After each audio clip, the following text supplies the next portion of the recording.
Hello all of you beautiful people, how are you guys? Yeah, this is the next part of creating Naruto comics in Naruto world. So let's continue with the story. Clank. Clank. Akaban could hear the echo of forging iron from the factory. Not long after, a man hurriedly over. It looks like he is the man in charge here. He notices Tsunade, then suddenly put a guard. By the look of it, Tsunade has a great reputation here, and it's probably negative. Akaban took the initiative, he handing him the token while saying, "Excuse me sir, my name is Kurama Akaban. I have some business here." The Kurama clan. He thought, what a little kid from Kurama clan was doing here. Then he reached out his hand to take the token from Akaban and closely examine it. After a while, he introduced himself, "Well kid. My name is Izumi Yamano. I am the director here. Yamano-san, I came here to ask for your help to mass print my comics." Akaban took out his comic book and handed it to Yamano. "Izumi. Are you the one who made this?" Yamano was even more suspicious, then took a look at the comic book.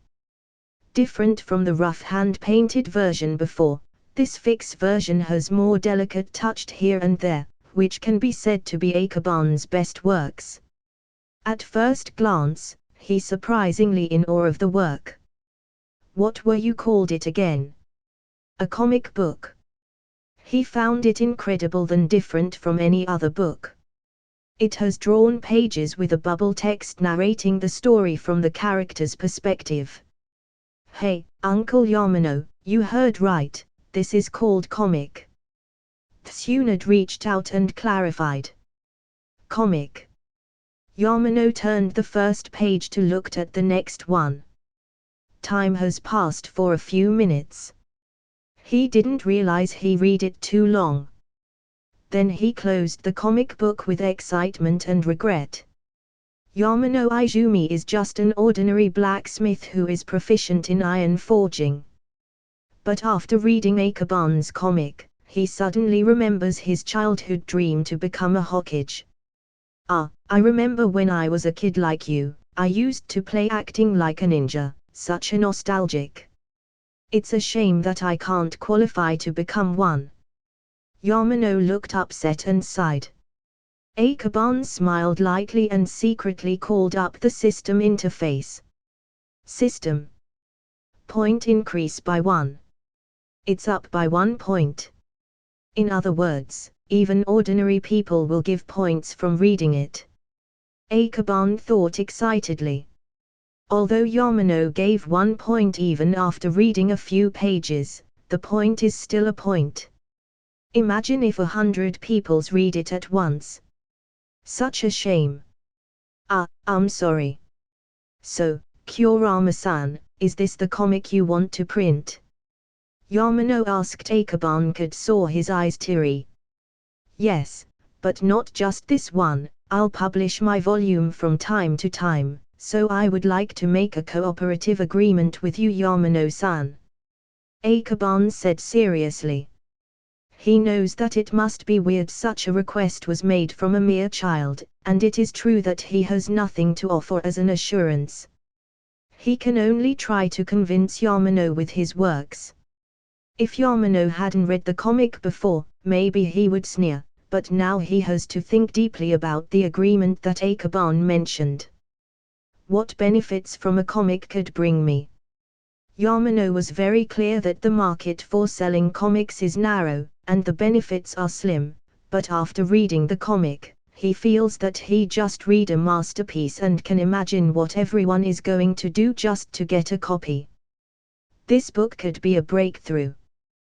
Without another thought, he immediately asked, "I'm interested. How do you want to arrange our agreement? I know that the factory is not owned by Yamano-san alone, so I offer 2 options here. One is that I'll pay a fixed amount, or second, I'll pay you 10% of the comic's income every month." Akaban gave a moment for Yamano to the thought of it. Interesting. I need to discuss it with others. Yamano hesitated. This kind of negotiation is beyond his knowledge, and it would be a good idea to discuss it with the other first. I understand very well, and please take your time, Yamano-san. If you want, I can lend you this copy for the other to read it, but please take good care of it. Akaban smiled kindly.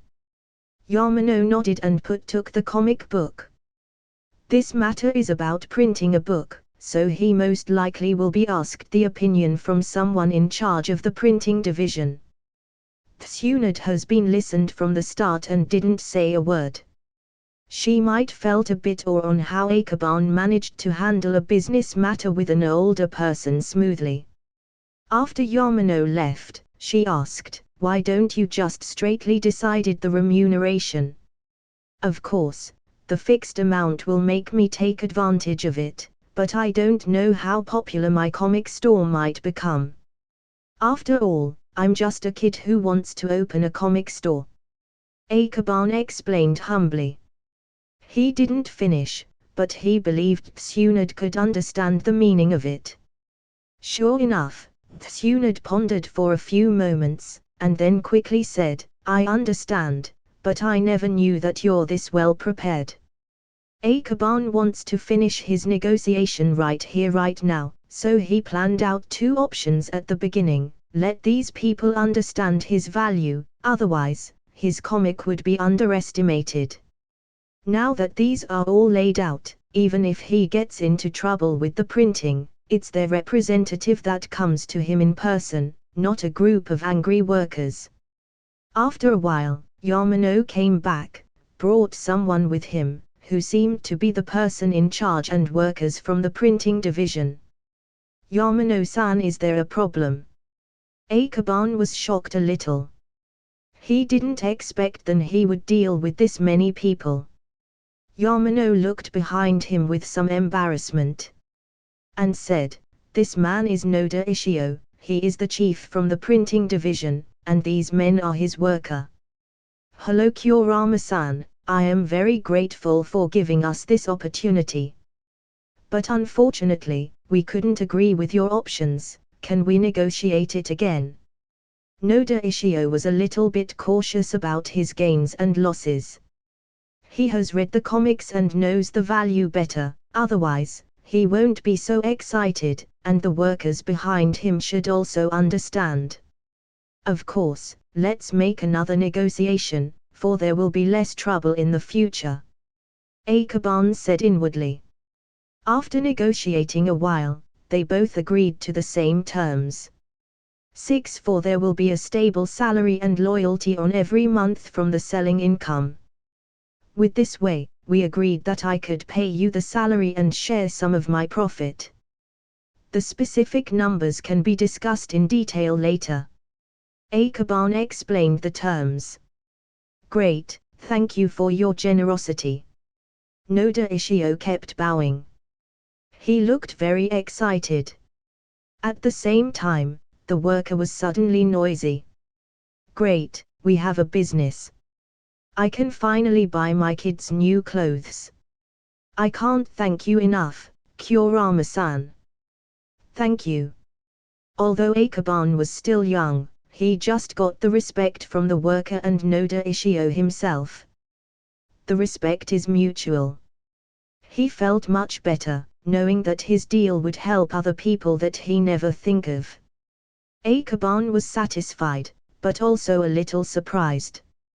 From their reaction, it seems that the printing division was desperate for the time being.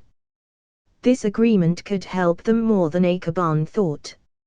It's a win-win solution after all. There are a lot of things to do. Tsunade was silent and looked a bit upset. Akaban took notice of it. It just felt weird how she became silent all of a sudden.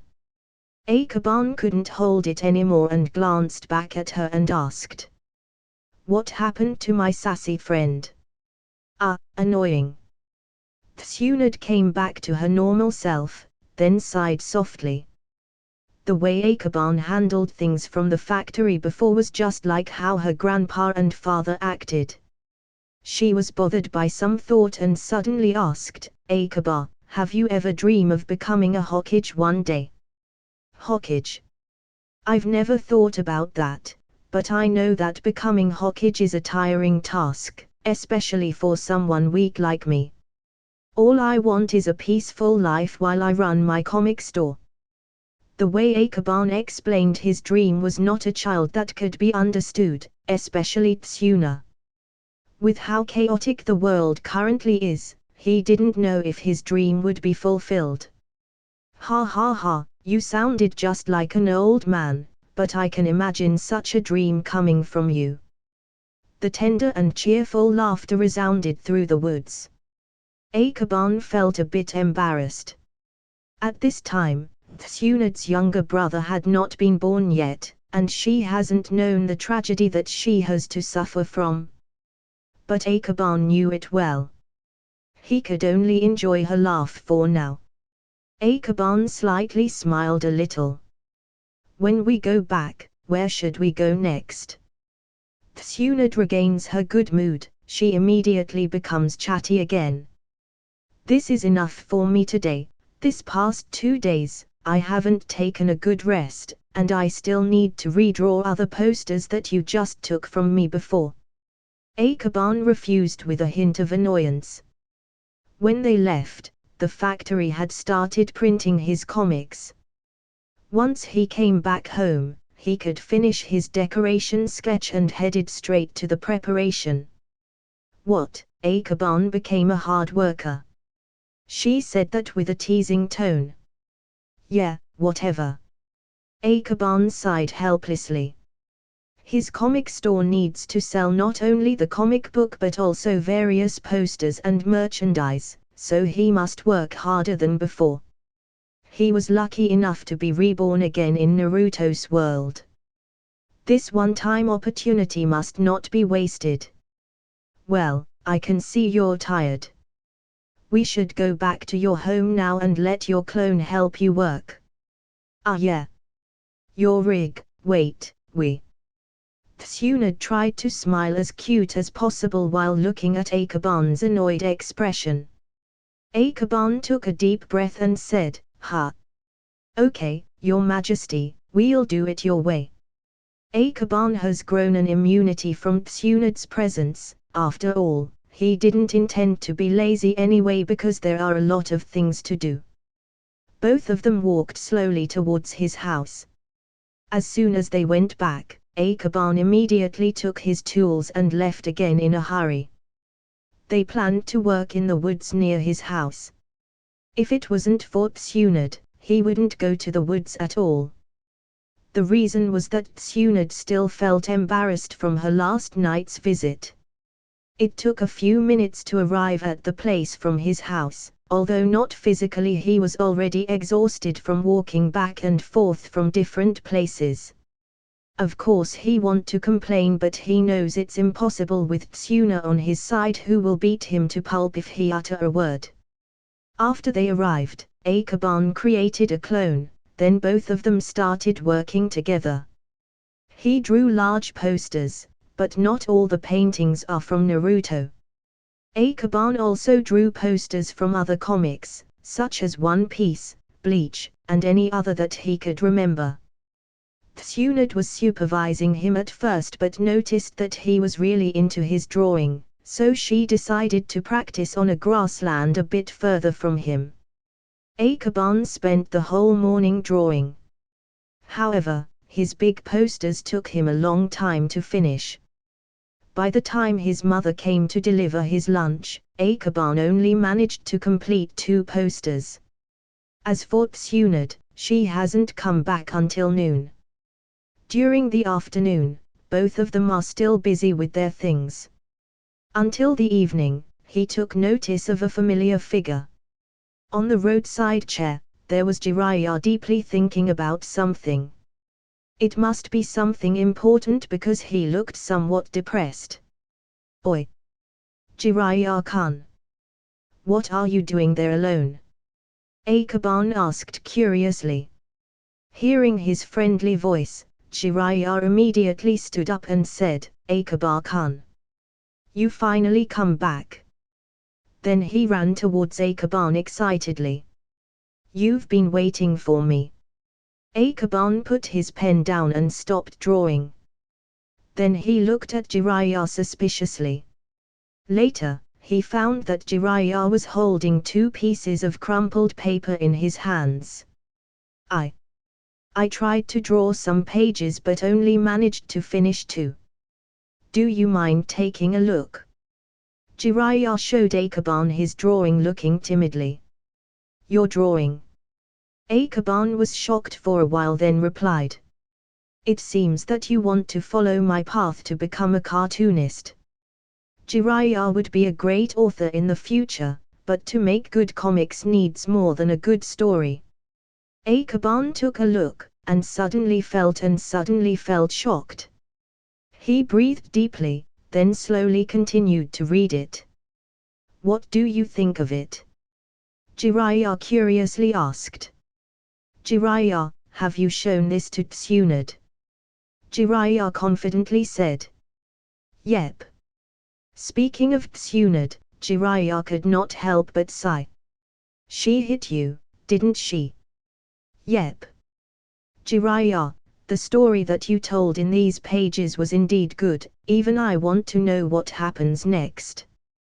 But your drawing is the problem. Akaban carefully chooses his words because he didn't know how to put them. To put it short, how Jiraiya made a story from only 2 pages is astounding. The problem is how he drew it. There are messy lines everywhere and hard to see as a comic. Well, his drawing skills are normal at his age. But I also think I've drawn it very well. It must be Tsunade's ego that just couldn't accept my art. After hearing this, Jiraiya took back his pages with excitement, then laughed wildly with a smug face. He didn't even notice that Akaban was giving him a critique. No, what I'm saying is. Akaban was about to explain his flaws, but when he looked up, he found that Jiraiya had already run a dozen steps away triumphantly. Ah. Well, after all, he is the one who wrote the legendary series of the erotic book in the future. Akaban stayed for a while, then sighed and sat down on the grass. Jiraiya is somewhat a talented author, but there is a lot to polish. Fortunately, his ninjutsu is at least relatively normal. Yeah. Normal for the current time. Akaban was startled for a moment. Soon enough, he will come to learn about the seduction of ninjutsu, and it wouldn't be the same again. Gosh, what did I do? I should have not daydreaming while having a lot to do. I'm sorry, Jiraiya. Akaban sighed and continued his work. If Jiraiya wants to learn to make comics, he needs to practice from now, or else it would be a waste of talent. But then again, after all, Jiraiya would release his book and become the 3 legendary ninjas. But there's a catch. What if Jiraiya was too addicted to comics and the whole history of being the child of prophecy will change? Yes, place it right there. Be careful, please, place it symmetrical on both sides.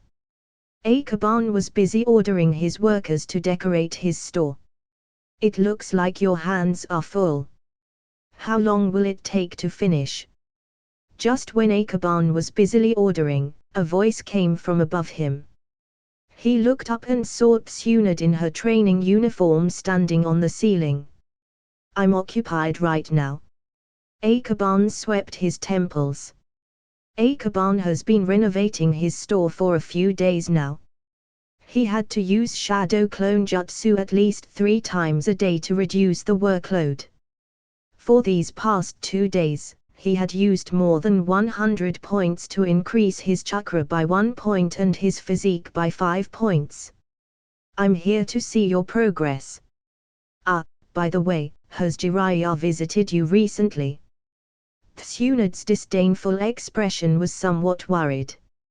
She hasn't seen Jiraiya for 2 days since she last hit him after he showed her his comic. Jiraiya. Akaban was startled slightly, and he also misunderstood what he said last time when he parted and left with a look of excitement. Did his feelings just disappear? Tsunade noticed that Akaban's expression was slightly different, and immediately asked him again, "Have you seen him?" "Yes, I've seen him. He showed me his drawing of 2 pages, and I tried to explain that he still has a lot to learn, but it looks like he misunderstood my words." Akaban pondered for a moment and decided to tell his guess, "If you want to find him, you might as well check every women's bathhouse in Konoha." Women's bathhouses. Tsunade was stunned for a few seconds. After thinking about it for a moment, she clenched her fist and said angrily, "That pervert! I must teach him some sense." Then she left angrily. Akaban was speechless for a while. He didn't expect that Jiraiya would be so enthusiastic after hearing his comment. "Ah! Forget it. I have other things to handle right now." Akaban thought for a while and decided to ignore it. He was already full at hand. Why bother thinking about anything else? Besides, Jiraiya would still be fine even if he got caught. Right. After a few hours of renovating, the store gradually became tidier and slowly getting closer to what he had planned. "Akaban, there is a cart waiting outside that brought hundreds of your comic books. It looks like it wasn't sent from our clan." Akaban's father notified him about his comic book shipment. "Oh, it finally arrived. Thanks, father. Would you help them to put the stuff inside, please?" Akaban looked overjoyed. The printing factory delivered his order in time, which excites him a little. He wants to open the boxes immediately. After a while, Ishio Noda from the printing factory greeted Akaban personally while bringing boxes of books behind him. Noda Ishio bowed and greeted Akaban sincerely. "Nice to meet you again, Kurama-san. I've brought your order as we agreed upon. Where do you want us to put this?" "The feeling is mutual, Ishio-san. Please arrange them accordingly at the cabinet over there." Akaban talked as he pointed out the cabinets. The word drawer was written on the cabinets. "My greatest knowledge that I brought from my world was this drawer method. This allows the customers to spend their money more than they should have." "Understood. Please let me and my workers do the unload, and you can rest assured." Noda Ishio nodded again, and the other workers started actively unloading his comics to the cabinets. Akaban took a moment to observe their works. They have unloaded the boxes swiftly. After all, they are the printing agent that Grandma Mito herself recommends. Only by looking at how delicately they worked, Akaban felt relieved. Otherwise, it would take him more time if he does it himself. Once they've finished unloading, Akaban has just finished arranging various rewards for the lottery. It will take a while for so many people to help. Once the comic books are all on the shelves, Akaban has just finished the various prizes in the lottery. At this time, his comic store is fully decorated and ready to open. Akaban once more checked his list, but he saw a figure slowly appear in front of his door. "It's Shimmy." As he approached, he looked up and saw Akaban holding a wooden sign. "Akaban's comic store, huh? It seems that I'm your first customer then." Shimmy then greeted him. "Yo Shimmy. Why are you so well timed?" Akaban wondered why Shimmy always came at the right time. "Yeah, I saw your store yesterday and decided to take a look." Shimmy answered honestly that when Akaban put up the sign. He walked into the store, picked up a comic from the shelf, then brought it to the cashier. The total is 100 RY, and there is a prize of a poster as you're my first customer, and you'll get one shot at the draw to get a chance for another prize. Akaban explained the detail as he thought of what poster he was going to give Shimi as his first customer prize. Then he found a rolled-up poster of Shikamaru, which he thought would be the most suitable for Shimi. Shimi just came to the store to check how Akaban is doing and buy a copy of his comic. He didn't expect that there was another prize, so he took it by surprise, and then saw Akaban take out a box with draw written on it. "Should I take something from inside?" Akaban replied with a nod. Shimi froze for a moment and then reached out his hand for the lottery box. Since he didn't hope much, he just takes the first thing that his hand touches and takes it out. It was a piece of paper. Shimi curiously opened the paper, and there's a letter written on it that said, "Thank you for your patronage." The letter doesn't satisfy his curiosity. He glanced at the text on the side of Akaban's cardboard box. 50% probability, thank you for your patronage. 30% probability, a small poster. 10% probability, a medium poster. 1% probability, a special poster. In other words, there is a 50% probability that I wouldn't get anything. Shimi felt somewhat upset and helplessly put away the note, then took out his first customer prize and spread it out.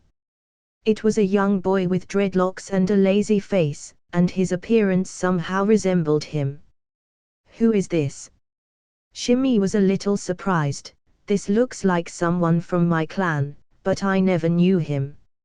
"Ah, I created that character based on your look. Thus I thought that you might want it as your prize." Akaban pointed to the lower right corner of the poster. "Here, the name of the character Shikamaru is written." "Shikamaru, huh? Well, thanks, I guess." Then Shimi carefully rolled up and thanked Akaban. After that, he turned and walked away slowly, as he hurriedly opened the first page and read it while walking home. To be honest, Akaban did not expect that Shimi would be his first costume because he has someone else in mind that would rush as soon as he opens the store. Sure enough, it might be nice to have a teammate like Shimi. Akaban sighed slightly, and then he cast his seals to summon a clone. "I'll leave it to you. I want to take some rest." "I don't have a choice, don't I?" The clone helplessly accepted the order. Although there was another staff in the store, they didn't know how to use the lottery. Anyway, this was only the first day. The clone sighed slightly and sat down and waited for the next customer. There was a good chance of big waves of customers coming very soon. "Oh, Shimi, where are you from? And what are you reading?" Chalky met Shimi on the streets. It felt a little weird that Shimi would go outside during the holidays instead of staying home. "Oh Chalky, I just visited Akaban's comic store and went to buy his comic. Surprisingly I got a poster as a reward for being his first customer or something like that." Shimi showed his poster to Chalky. "Let me take a look." Chalky leaned forward curiously. Although Shimi was in a hurry to get home, he didn't mind a chit-chat with his best friend. Chalky's eyes widened. "Wow, is there still any poster left?" "I think so, but a lot of people might be there already." Shimi seemed to get a little impatient. "Ah, okay, then bye Shimi." After hearing it, Chalky hurriedly left Shimi and ran to Akaban's store. It wasn't hard to find the comic store since Chalky knew where Shimi went before. Not long after he arrived near the store, he saw several figures passing away behind him.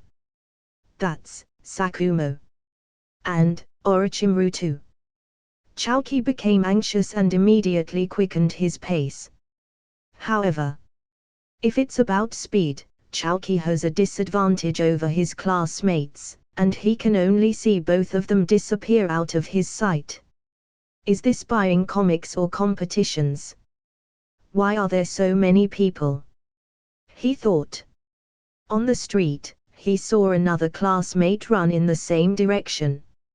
Sakumo, Orochimaru, Murasaki, and even Ryo himself. They were like competitors that won't fall behind. Ahem. Ryo-kun, let's go get Akaban's comic. Chalky coughed excitedly. HMPH, I didn't go there for comics. Kurama Akaban has dishonored me last time, and I demand a rematch. Ryo said angrily while clenching his fist. But soon, he noticed that it was just a distraction from Chalky to surpass him in an instant. Damn it, don't cheat. He hurriedly chased him. Ryo had forgotten his first intention to take revenge on Akaban and only thought of competing with the other to get to the store as soon as possible. This meaningless competition continued until they reached the store. After Shimi left, Akaban immediately received his second customer. Unlike the first customer, the second one is someone who has the highest authority in the village. Hokage-sama, why are you here too? Akaban was baffled by the fact that the third Hokage himself became his second customer. Ha ha ha, I grew to like your comic and decided to come and buy one. And also Shinosuke asks me so. Hiruzen lighted his cigarette and said with a smile. Yeah, very convincing Sarutobi-sensei. Akaban complained silently. As a high-ranking ninja, Hiruzen could arrive faster than his son Shinosuke. Shinosuke, he asked me to buy one copy and the poster. Akaban, who was listening to the Hokage, suddenly took notice of some commotion in the distance. He saw Sakumo was in the lead, followed by Orochimaru, Chalky, and Murasaki. Behind them were also Akaban's classmates who he didn't recognize. Shimi was the first one to arrive, as he was about to ask Akaban for a copy. He saw the third Hokage walking out of the store. Sarutobi-sensei. Then, Orochimaru and the other arrived together. Hiruzen paused for a moment, then he lifted his smoke pipe and cleared the way for Sakumo and others to enter. Is Sarutobi-sensei here to buy Akaban's comic? Orochimaru asked lightly. Hiruzen looked embarrassed, and he didn't know how to reply. Do you still want the poster prize, Sarutobi-sensei? Akaban's clone enjoyed the scene in front of him. He saw how an old man came to the comic store to buy a comic and fight for the prize poster with other children. Hiruzen coughed and said hesitantly, of course not. I just came to buy a comic for my son and support Akaban. I'm not going to take the poster. As expected from the third Hokage, here is your comic, Hokage-sama. Akaban's clone smiled and gave the comic. Hiruzen took the comic and left silently. As a highly respected Hokage, he can't be seen snatching a poster from a bunch of children. After watching him leave, Orochimaru glanced at Sakumo, then looked back at Akaban. Then he said, I've managed to save one poster from getting snatched by Hokage-sama. Do I get a reward for it? Of course you can't. Sakumo rebukes him. Please remain calm. I'll consider the third Hokage as a special guest, and the next customer must still obey the rules that the first come first to serve. Akaban's clone said. Orochimaru nodded silently and said with a disappointed tone, well, then that makes me the third customer. Orochimaru accepted it without resistance. At least he was in the top 3. Since when did this become a competition? Chalky coughed a few times before he could argue, but Orochimaru had already stepped forward to get the comic. Line up one by one, don't worry, there is plenty for everyone. If these people make trouble, the store will become very noisy. As a clone, he can't waste his energy to stop them. Ha! I don't care about any of your rules. Akaban, come out and have a rematch with me. Ryo finally arrived and shouted from the front door. Akaban's clone frowned slightly. He is a clone after all, but just like the real Akaban, he didn't like trouble, and Ryo Uchiha was indeed a big trouble. Akaban, don't pretend you didn't hear me. Come out and fight with me. I didn't prepare well last time, and I wouldn't lose this time. Ryo continued to exclaim. Sakumo and Orochimaru looked back on Ryo. The two didn't interfere because this was Akaban's store, but if he asks for their help, they will stop him without hesitation. What's the matter? I'm here for a rematch, not making trouble. Whether Sakumo or Orochimaru, they had the best at combat prowess. Even if Ryo was from the Uchiha clan, he has no confidence if he has to fight with either of them.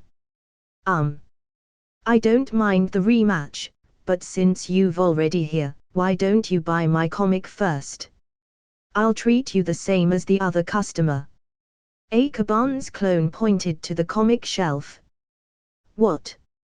Ryo didn't expect this kind of response and didn't know how to reply. The clone smiled inwardly while Ryo sat on the ground, thinking about his request. If I bought your comic, you would fight with me.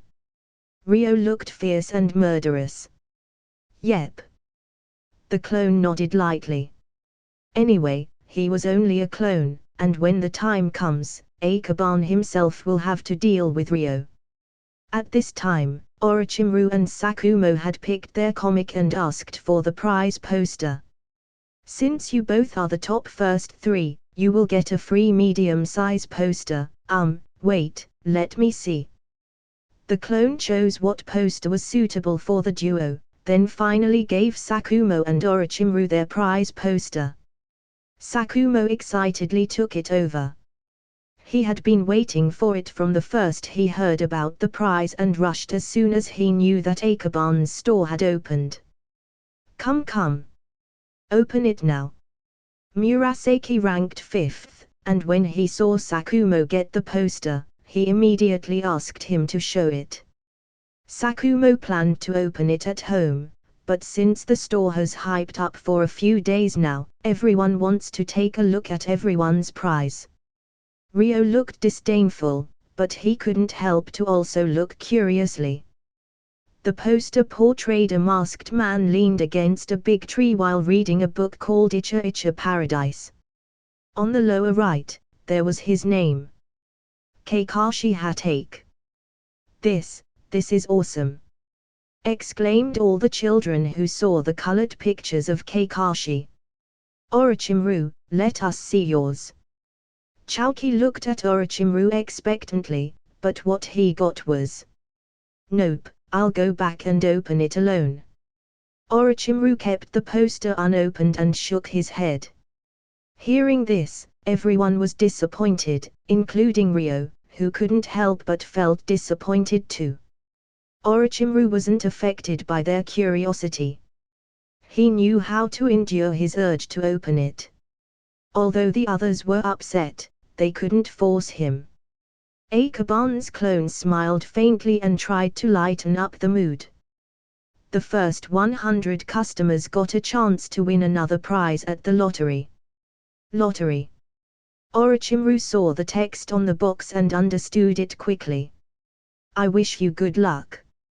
He doesn't know what the other poster is, but the portrait of the painted person has aroused his heartstrings. I wonder who is in his poster. Ryo was secretly curious but didn't dare to ask. He hadn't read Akaban's comic because he was too busy underestimating him until he realized he was the one who took the loss. But after seeing the poster of Kakashi Hatake, he suddenly forgot his revenge and also got carried away by the situation. Orochimaru reached in and took out a piece of paper quickly from the box. Third prize, small poster. Akaban's clone congratulated him. He took out a small size poster from the shelf and handed it to Orochimaru. This time it was a truly random selection, without prior thought. This time he couldn't help but take a look.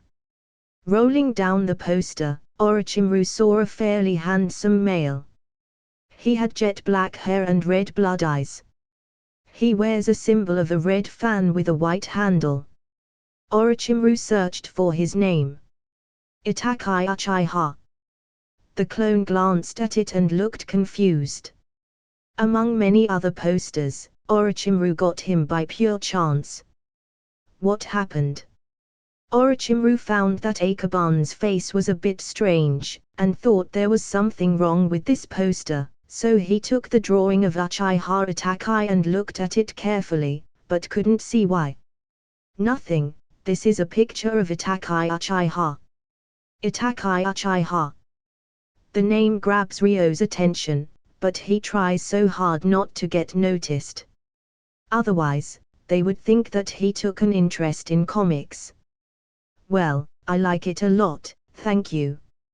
Orochimaru bowed politely. Looking at Orochimaru's poster, Sakumo became excited and also took out his lottery expecting to get something, but unfortunately, it wrote, "Thank you for your patronage." "I'm sorry, Sakumo, and thank you for your patronage." Hearing Akaban, Sakumo took out his comic, and the prize poster then stepped aside. He was jealous of how lucky Orochimaru was, but looking at the poster he got, he didn't think too much about it anymore. Then, it was Ryo's turn. He struggled for a long time, there is a clash in his heart. Look, why was I here again? I didn't come to buy a comic, and now I felt stupid. Look, I'll read it first. If I'm not satisfied, I won't pay for it. Ryo said with arrogance. He took a copy from the shelf and turned the first page. Nine-tailed fox. Nine-tailed fox. Isn't this the strongest tailed beast in the legend? Ryo was baffled and couldn't help but keep reading. On the second page, there was the third Hokage. Is this an imaginary character? Looked uncanny. The third Hokage has aged in the comic. How did he do that? Ryo was easily absorbed by the story, and he continued for a few pages, didn't bother by his surroundings. Ryo-kun, could you first pay for that? The clone asked with a smile. Ah, right. Ryo responded subconsciously and then tried to maintain his calm. After a bit of thinking, he said, "Remember, I came here to challenge you not to buy the comic." Well, then, Ryo-kun, you can still draw a lottery, do you want to use it? Akaban's clone pointed to the box. I'll buy it. Ryo shamelessly took out his money and paid the comic. Please, please let me win a poster. Please. Ryo reached out and took out a piece of paper. Third prize, small poster. Ryo almost jumps in excitement, but he holds it for fear of being seen by the other. Akaban handed him the poster. Ryo opened it up and his eyes gleaming. It was a poster from the same Uchiha clan. A boy somewhat has a similar face with Itakai Uchiha, and his name is Sajuke Uchiha. Sajuke. Ryo was dazed for a moment, as this is his first time seeing Akaban's drawing. Was he from the Uchiha clan? My name is Sajuke Uchiha. I hate a lot of things and I don't particularly like anything. What I have is not a dream, because I will make it a reality. I'm going to restore my clan and destroy a certain somebody. What did you say? Ryo looked blank. It's nothing. Just a line suddenly came to mind. Akaban's clone said lightly. Kill. By the way. Now you should accept my challenge. Ryo suddenly remembered his original purpose and quickly put down the comic and poster he just bought, with a solemn expression on his face. Hey, you've read the comic right, don't you have any insight? For example, a peaceful talk. The clone sighed, a little helpless. Peaceful, my ass. I want to challenge you. His tone became firmer. All right, but fighting is not my job task. Wait a minute. I'll bring you to the real Akaban. Ryo followed the clone unwillingly. Orochimaru and the others were planning to leave, but seeing there is a drama going to happen, they hold their step and follow the two. Then, well, Ryo-kun, since you've bought my comic, I'll accept your challenge. Akaban came out from inside. He still looked half awake and yawning. Ryo already put his fighting stance. Now is the time to witness Akaban's true prowess. Orochimaru thought inwardly. He acknowledges Akaban as his dearest friend and also a strong opponent. This interesting match was the one he couldn't skip because Akaban has never shown strength. If he can, Akaban doesn't want to get into trouble this time.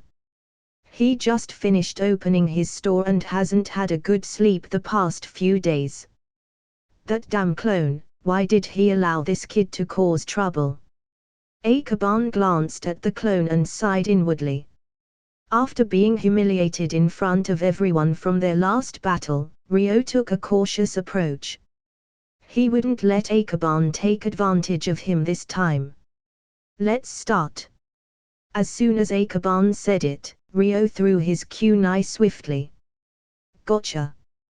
He saw an image of Akaban taking a clear hit with his kunai. However, Akaban's body disappeared instantly.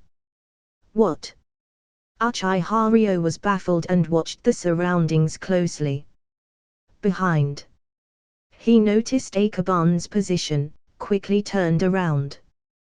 The atmosphere suddenly changed, then he saw Akaban holding kunai, ready to kill him. He felt the pain but no marks or scratches appeared. This must be an illusion. Ryo was a little too late to notice. When they rushed toward him from another direction, slashing at him with his kunai dreadfully. Ugh!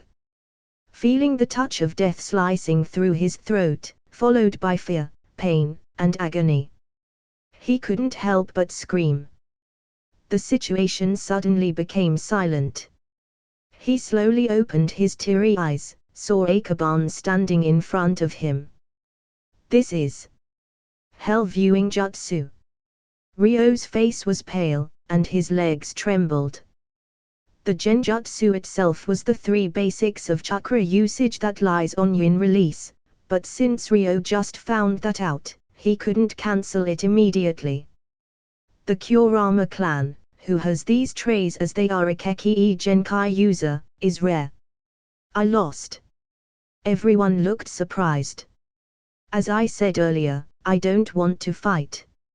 Akaban handed over Ryo's comic and posters and lent his hand. The fight was too fast. He lost again in mere seconds for the second time. Shame and embarrassment filled his heart. Ryo picked up his comic and posters silently, nodded in thanks, turned around, and hurriedly left the store. From the very beginning, Akaban had already cast his genjutsu. That's why he accepted the match lightly. Akaban-kun, when did you learn Hell Viewing Jutsu? Orochimaru was baffled. I just learned it. Akaban didn't tell a lie. He just finished chapter 6 and exchanged his points for Hell Viewing Jutsu. How did he become this strong in a short time? Everyone secretly thought in their hearts. Akaban-kun, you are a prodigy. Orochimaru sighed lightly. He used to be the most talented student among his peers, but now he acknowledges someone equal or even above him. It was Akaban Kurama. That's why he needs to work harder. Hey, let's go back. After the rematch, Chalky and Murasaki prepared to leave. Akaban turned around and was about to go back to sleep, but he heard a cough. Cough cough, did you forget, I haven't drawn a lottery yet. Yoriko Gecko, a petite girl, was dressed in black that made her look gloomy, and she also doesn't speak that much, and also the reason why she is easily forgotten. Like a certain someone from a certain anime who have close to zero presence. Ah, ha ha, sorry about that. Come and take a draw. Akaban's clone awkwardly took out the box and let her take her chance. Yoriko grabbed a paper and read it with a disappointed tone. Thank you for your patronage. Well, if you are willing to buy another copy, I can give you another chance. The clone shamelessly tried to persuade her to buy another copy. Ha! Really? Yep. He nodded. He is not certain of her luck, but that's the purpose of his lottery, to let people buy comics more than once. Yoriko hesitated for a moment, then took out another 100 tiles. The clone handed the box again, and she got another one. Thank you for your patronage. Yoriko looked over him, her eyes full of sorrow. She is almost about to cry. Ah, this. I tell you what, if you buy another copy, I'll give you a small poster as compensation. The clone said awkwardly. Her luck must be at rock bottom. Ah, why do I need more comics? Yoriko sighed. But she still paid, although a little grumpy. Akaban, who was helping to load the goods, heard this and nodded with a look of approval. However, after her third chance, she finally won the third prize. Yay! This means I get 2 posters, right? Cough. Akaban handed her poster himself. After taking a look at her posters, she cheerfully smiles. Thank you, Akaban. I'm leaving too. Holding the posters, she turned to catch up with the others. One of his staff, who was loading the goods on the side, looked at them. He hesitated for a while but then asked, Akaban-sama, why did she want to buy more than one copy? Of course, one comic is enough for her, but after seeing her friends get another prize from the lottery, she couldn't help but feel jealous of them. It's just human nature. Akaban knew it well. Every game that he played in his previous life had this kind of marketing strategy to let people spend their money more than they should have. Besides, 100 RY per copy was already a low price for a comic. Before long, many customers came to buy his comics, and soon there were only a few more left for the 100th first customer. Until the last moment, Akaban was there waiting for his last customer for the day. The moment he was about to fall asleep due to waiting, but he heard footsteps coming at him. The last customer. Wanting to greet the person, Akaban slowly saw the person from the bottom to the top. He saw a pair of wooden sandals that were worn by a black coat man. Slowly moving his gaze to his face, he saw a man with a cold and fierce face. Who is this? Akaban felt familiar, but couldn't remember who he was. I want one. His tone was indifferent. Akaban immediately picked out a book and handed it to him, hoping that he would leave soon, but unfortunately, the man didn't intend to leave, so he took the book and stood by the door quietly reading it. After reading a few pages, he closed the comic and coldly asked, is this telling about Naruto Uzumaki or yourself?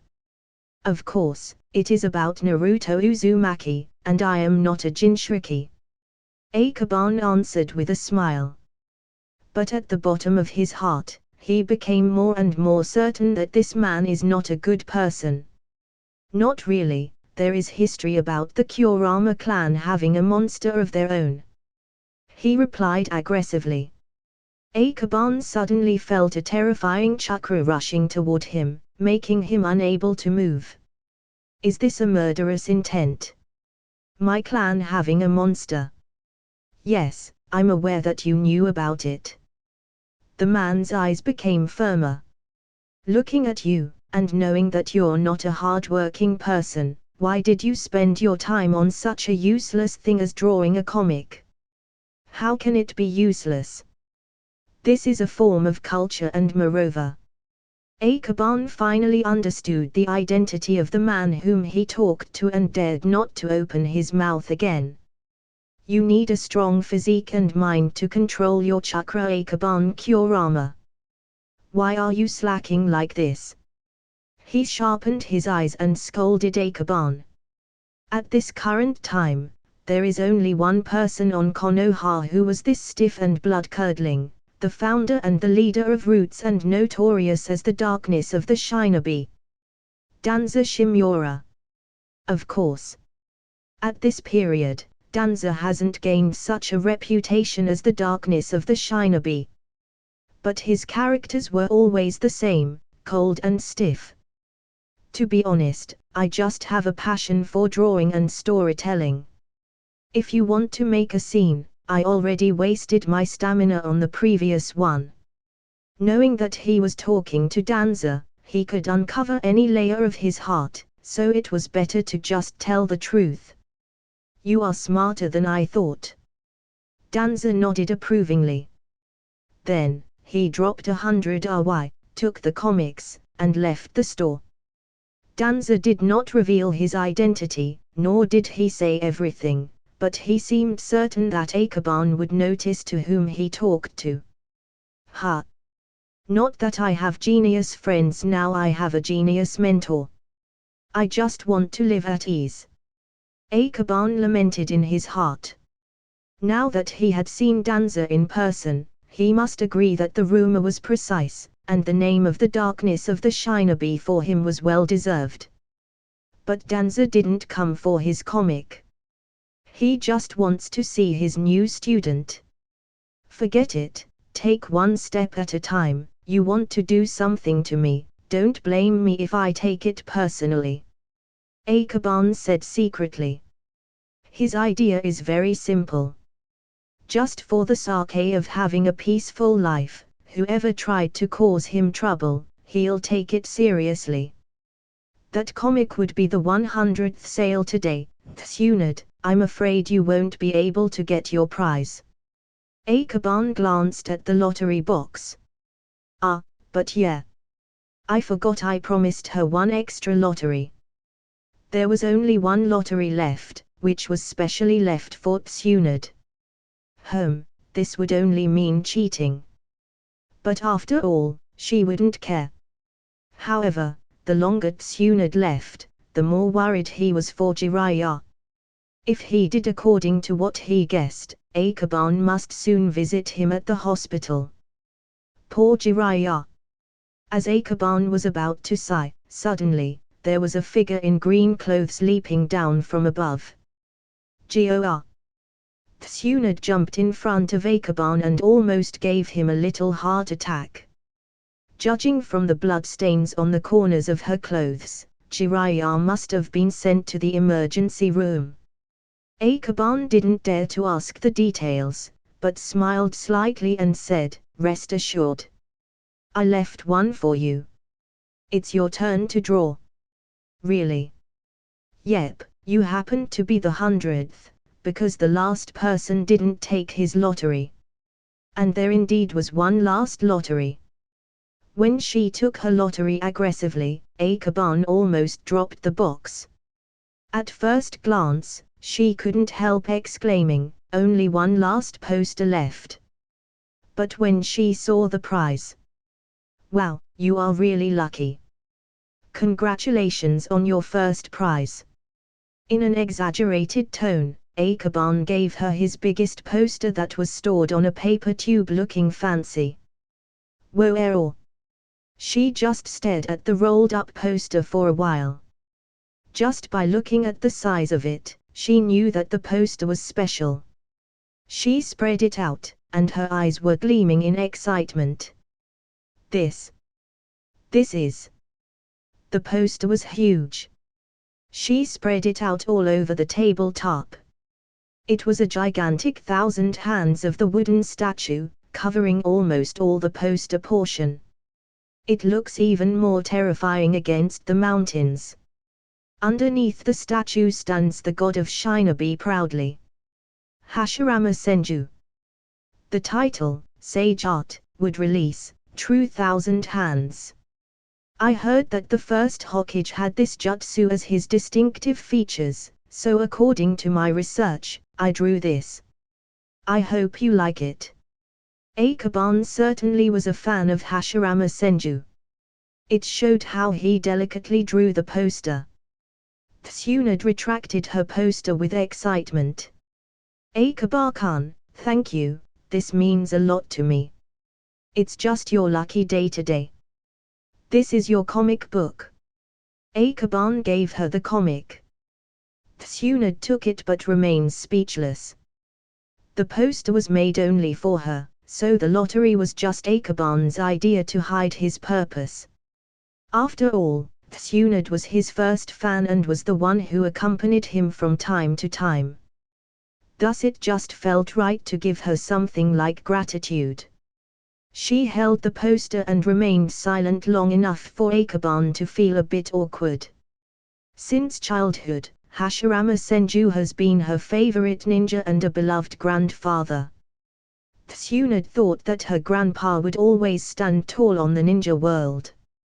However, one day, the hero she admired fell in a battle.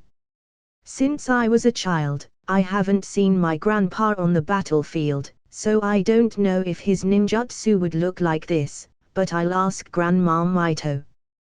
With such a gift from her friend, Tsunade will be forever grateful for his kindness. Well, bring another copy for Grandma Mito. Akaban handed over another copy, take it as my thanks to her. Hey, you sure are a grateful person. After being moved for a while, Tsunade returned to her original nature, loaded the comic, and the posters then left happily. Kasumi, the lottery is over, so I just need to collect the money. Well, if some children come to want to buy the comic but don't have the money, just give them some copy for free. It's just 100 Ry, I've sold enough for today. Akaban stood up and explained, ready to get back some sleep. It has been a long day for him. Yes, Akaban-sama. Kasumi Kurama nodded and knew how to serve customers. Moreover, as Akaban said, even if they're giving some comics for free, it's only just 100 Ry. In the past few days, Akaban was indeed tired. These are the few days he has worked hardest in Naruto's world, comparable to the previous exam period. He would pass out any time soon. At Senju's courtyard. This day should be the opening day for his comic store. Why hasn't he sent me his comic? Did he forget something? Uzumaki Mito reclined her chair as she waited for Akaban to send her his comic. Even though she was patiently waiting, she had already finished reading the first 3 chapters within 3 days. Grandma, look what I brought you. Hearing her granddaughter's voice from outside, before Tsunade entered the door, Mito got up and snatched everything on Tsunade's hands with her ninjutsu, and sat back again in a blink of an eye. Grandma, that's mine. How are you stealing from your granddaughter? Tsunade got anxious and rushed in to take back her belongings.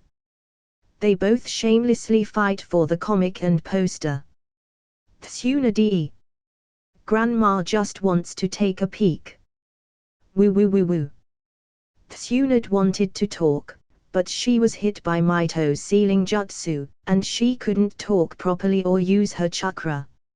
Uzumaki Mito ignored her granddaughter, wailing, and continued to read the comic pages by pages. Then she carefully opened the poster tube. A roll of posters came from the tube. Oh, there is a poster inside this. I'll gladly accept the gift. Uzumaki Maito deliberately teases Tsunade. Tsunade was still struggling to open her mouth, but the seal was too strong even for her. Without Tsunade noticing, the sealing jutsu has been lifted.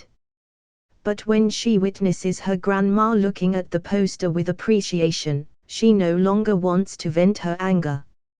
He used this jutsu in the Valley of the End, exactly like this. Her voice was slightly sad. Now that Hashirama Senju has gone, leaving only a lingering memory of his glory days. No one on Konoha understood about him more than her, his beloved wife, Maito Uzumaki.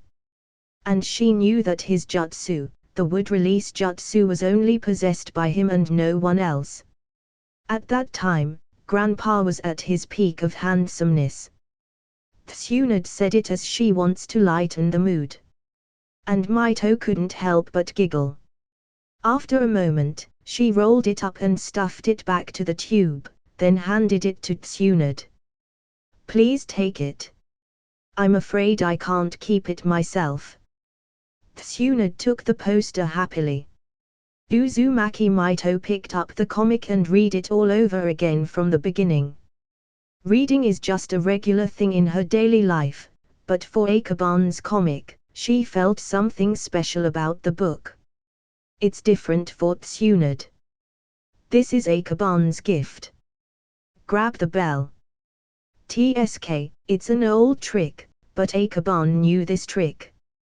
By the way, who is Kakashi Hatake?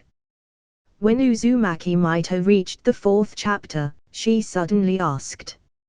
He is the son of Sakumo Hatake. Sakumo. Isn't that the boy from your class? Maito laughed.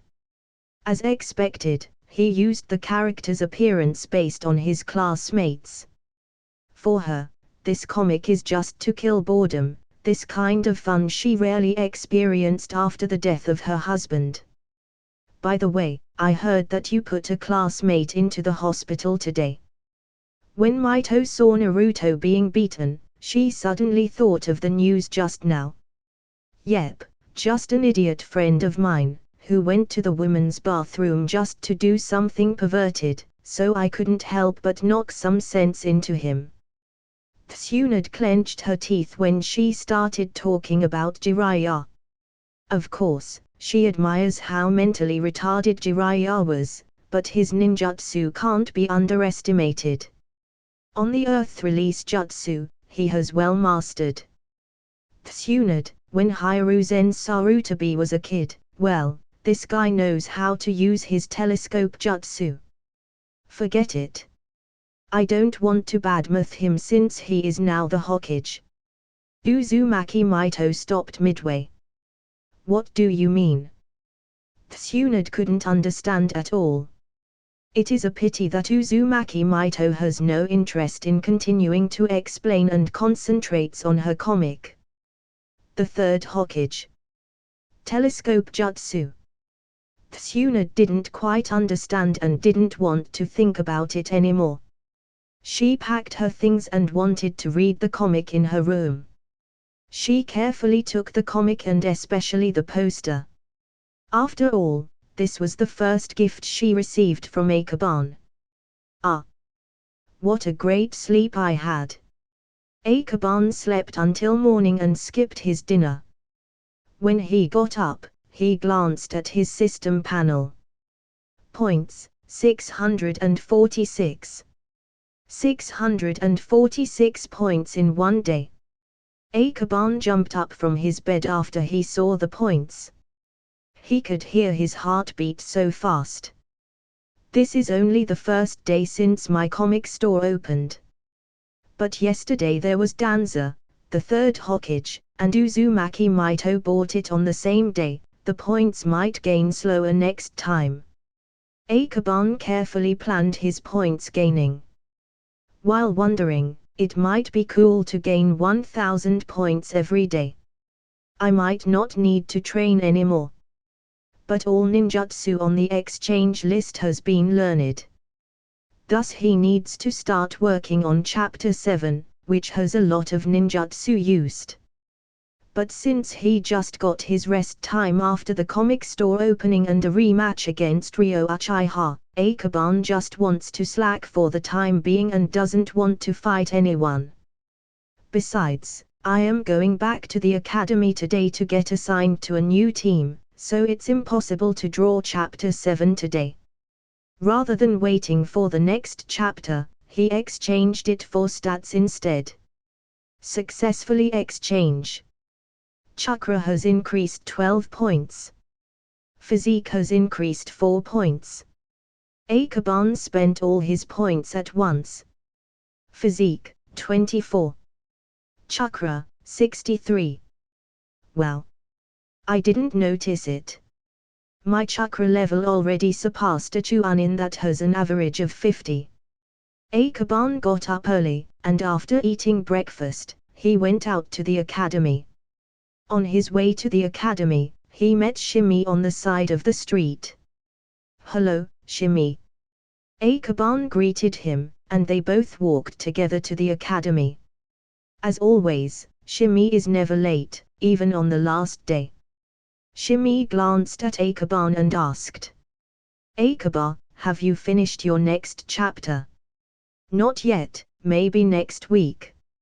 Akaban had finished the 6th chapter, but since he wants to sell per volume that consisted of 5 chapters each, he doesn't want to spoil the plot. Even Tsunade hasn't read the 6th chapter. "That's it. I'll give you a suggestion. Next time, don't cut the story halfway, it's bothering me, you know," Shimi said angrily. The story of Chapter 5 ended where Kakashi handled Naruto and Sakura and faced one by one with Sasuke, so people normally couldn't help but wonder what happened next.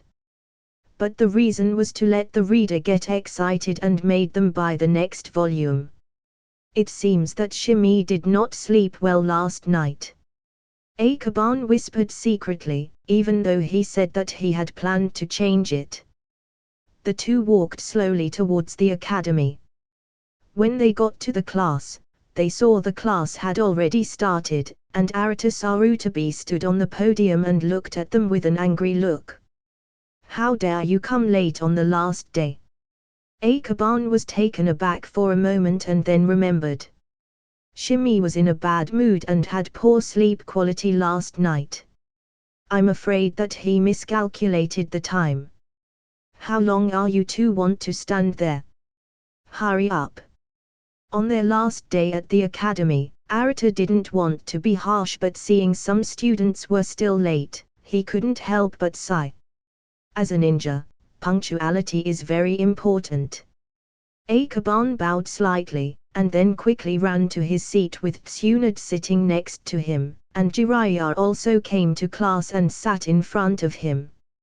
He looked miserable that his arm was in plaster, and the part of his face was wrapped as well. "Everyone has officially graduated today. This is your headband. Now I will announce the team. The first team, Shiminara, Chaokia Kimichi. Second team." The list goes on until the 6th team. The 6th team, Orochimaru, Jiraiya, Tsunade, and lead by Hiruzen Sarutabi. Arata paused when he said that, and there was a commotion in the class. "What? Hokage-sama as the leader? This is too much." Many students are shocked, and many others are envious and jealous. A good teacher can give open the full potential of his students.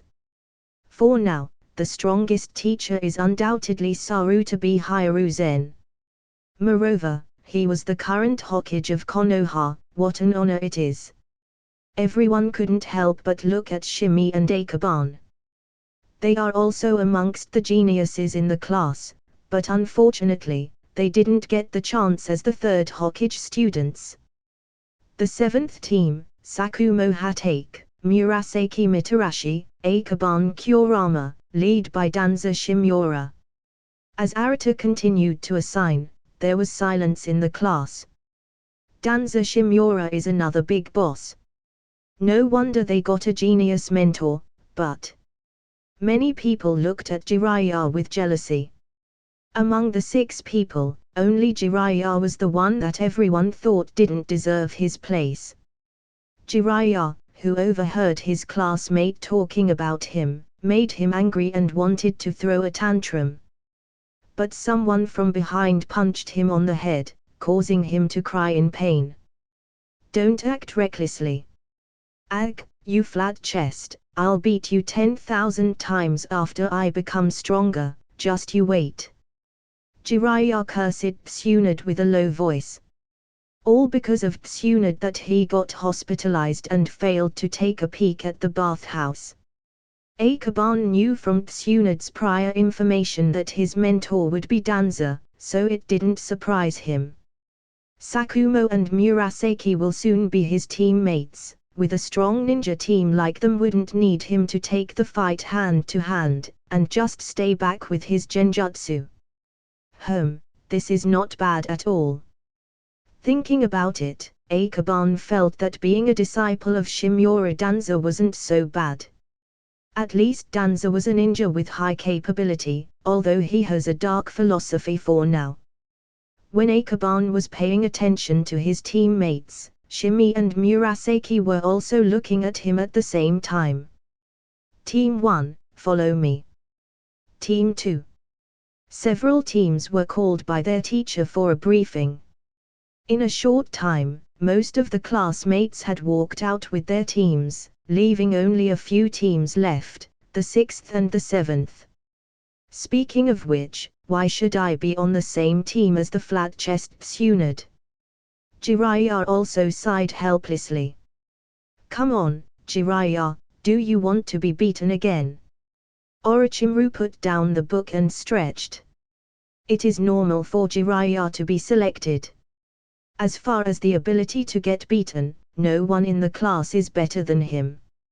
Akaban joked lightly and said, for example, what happens if you get a few punches from Tsunade? Hearing these words, everyone glanced at Tsunade. They looked at her face, then at her hands, and finally shook their heads together with a terrified expression. The strength that the Senju clan inherited couldn't be tolerated by someone ordinary. You must be dead by now if you took the same damage as Jiraiya, but he survived, barely. I am indeed impressed by his will to live, ah ha ha. Even Tsunade herself couldn't help but agree that no one could handle her punch better than Jiraiya. Gather up, Team 7. Danza Shimura walked to the class and yelled briefly. Sure enough, it was the angry man who bought my comic yesterday. Akaban sighed lightly, feeling sad for the days to come.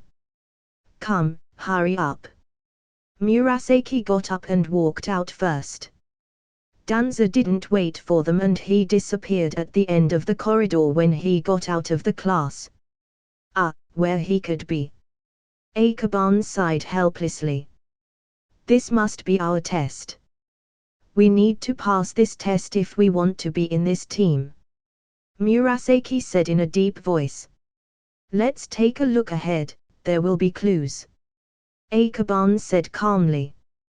Danza can't leave unsolvable problems, because this was just the way to test their teamwork, rather than deliberately rejecting them. When they reached the top stairs, Murasaki glanced around and quickly fixed his eyes on a corner, saying, Here look. This must be our clue. There's a piece of cloth here, obviously left deliberately. Sakumo bit his finger, and then with both hands, he pressed it on the ground. Summoning jutsu. Puff. A cloud of fog came out, followed by a dog in front of everyone. Although it was still very young, it was indeed a ninja dog. Kenma, help us find the owner of this cloth. OOF. The little dog was swiftly searching for the owner of the cloth. Akaban felt relieved about how reliable his teammates are. Now he felt less worried about finding Danza's trances. He could rely on them for now. Going to the second floor, Kenma stopped. Hold on. There is probably a trap set here. Please be careful. Murasaki put up his guard, and immediately Kenma got up again and went upstairs. It seems to be an illusion. Let me handle this. Seeing his capable teammates, Akaban volunteered himself. He took one step into the trap, then in an instant, dozens of shuriken flew up towards him. Genjutsu cancel. With Akaban's powerful chakra he easily cancelled the genjutsu on their way. Let's move on. The academy consisted of 5 floors, and they estimated that there would be 1 clue on each floor. If they can solve it all, they can find Danza and pass the test. The 3rd and 4th floors are all traps, and everyone passed them easily. The 3rd floor is the shuriken trap. The 4th floor is genjutsu. The traps gradually increase in difficulty. We must be prepared on the 5th floor and might be more dangerous. Murasaki explained the possibility calmly. The first 4 floors are not difficult with their current strength and teamwork. But the 5th floor might be the real deal. How strong Danza Shimura is. During the First Shinobi World War, Danza and Hiruzen were side by side and fought in the same team, and still survived despite all the horrible things that happened there. Then he became the leader of Anbu, the secret operative ninja of Konoha, which should tell how strong he is. Akaban seemed lazy, but in fact, he was extremely vigilant. When they got to the 5th floor, which was the rooftop, they only saw one man carrying his kunai. They saw no traps or genjutsu around. My test is very simple, those who can survive to fight against me will pass the test. Danza said in the end. His tone was cold and murderous. With terrifying killing intent, the 3 of them feel like there's a knife on their neck, and fear crept into their hearts. Now. Murasaki shot several shurikens instantly, flying towards Danza. However. Wind release, vacuum blade. Suddenly Danza turned into 3 and parried all the shuriken. Smoke bomb. Akaban and his 2 teammates threw smoke bombs simultaneously. Then the rooftop was covered by a thick cloud of smoke. Silly. Danza's voice came from outside the smoke.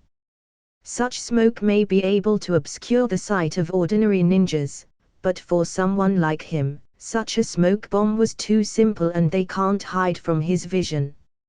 He could sense that a figure was moving upward. However, on the ground, there is still the presence of 3 people. Shadow clone. Only one of the 3 would use the shadow clone. Danza knew what was going on, but didn't flinch at all. Akaban's genjutsu was indeed strong, but that doesn't mean he can't be found, but Danza had a better plan. He didn't target Akaban first. Slowly the smoke disappeared. 3 figures were standing in the middle and another one was hiding in the dark, not sure which one is real or clone. Your ninjutsu usage was commendable. There was laughter, but in an instant, it became a fierce killing intent. Danza was observing his surroundings. Those kids might already set 1 or 2 traps, but as their teacher, I can't hold back, can I? Kunai strikes like lightning. He was targeting his 3 students. He has a good chance to kill more than 1 person by a single kunai thrown. He intended to kill them all, there are no lies about it. But at the moment when the kunai was thrown, Akaban cast Hand Seal's demonic illusion, Hell Viewing Jutsu. The ninjutsu hits Danza in an instant and pushes the other 2 to make their moves. Now. When the kunai fell, the shadow clone that was replaced turned into dust. At the same time, Sakumo unsheathes his saber, and he attacks Danza with flashy lighting. Murasaki was stunned for a moment, before making a move without any hesitation, making seals on both hands. Fire release, Dragon Fire Jutsu. Sakumo's saber, Murasaki's fire dragon, and Ikeban's genjutsu attacked Danza at the same time, wishing that they could make slight damage to prove their strength. But for Danza, he has been through hundreds of life and death battles. This fight was only a small matter. Wind release, Great Breach. Although it's only sea-level ninjutsu, it was like a terrifying tornado when it came to Danza's mouth, with a wind that cut like a blade. It swept everything, and was unstoppable. Sakumo and Murasaki wanted to dodge, but it was too late. Ikeban was using his genjutsu and unable to move. Although it was released in time, suddenly, a kunai was directly pointed to his throat. Just when the three of them thought that they were about to get hit, all of this disappeared in an instant. All of you passed the test. The clone disappeared, and the wind release that was cast by Danza also disappeared.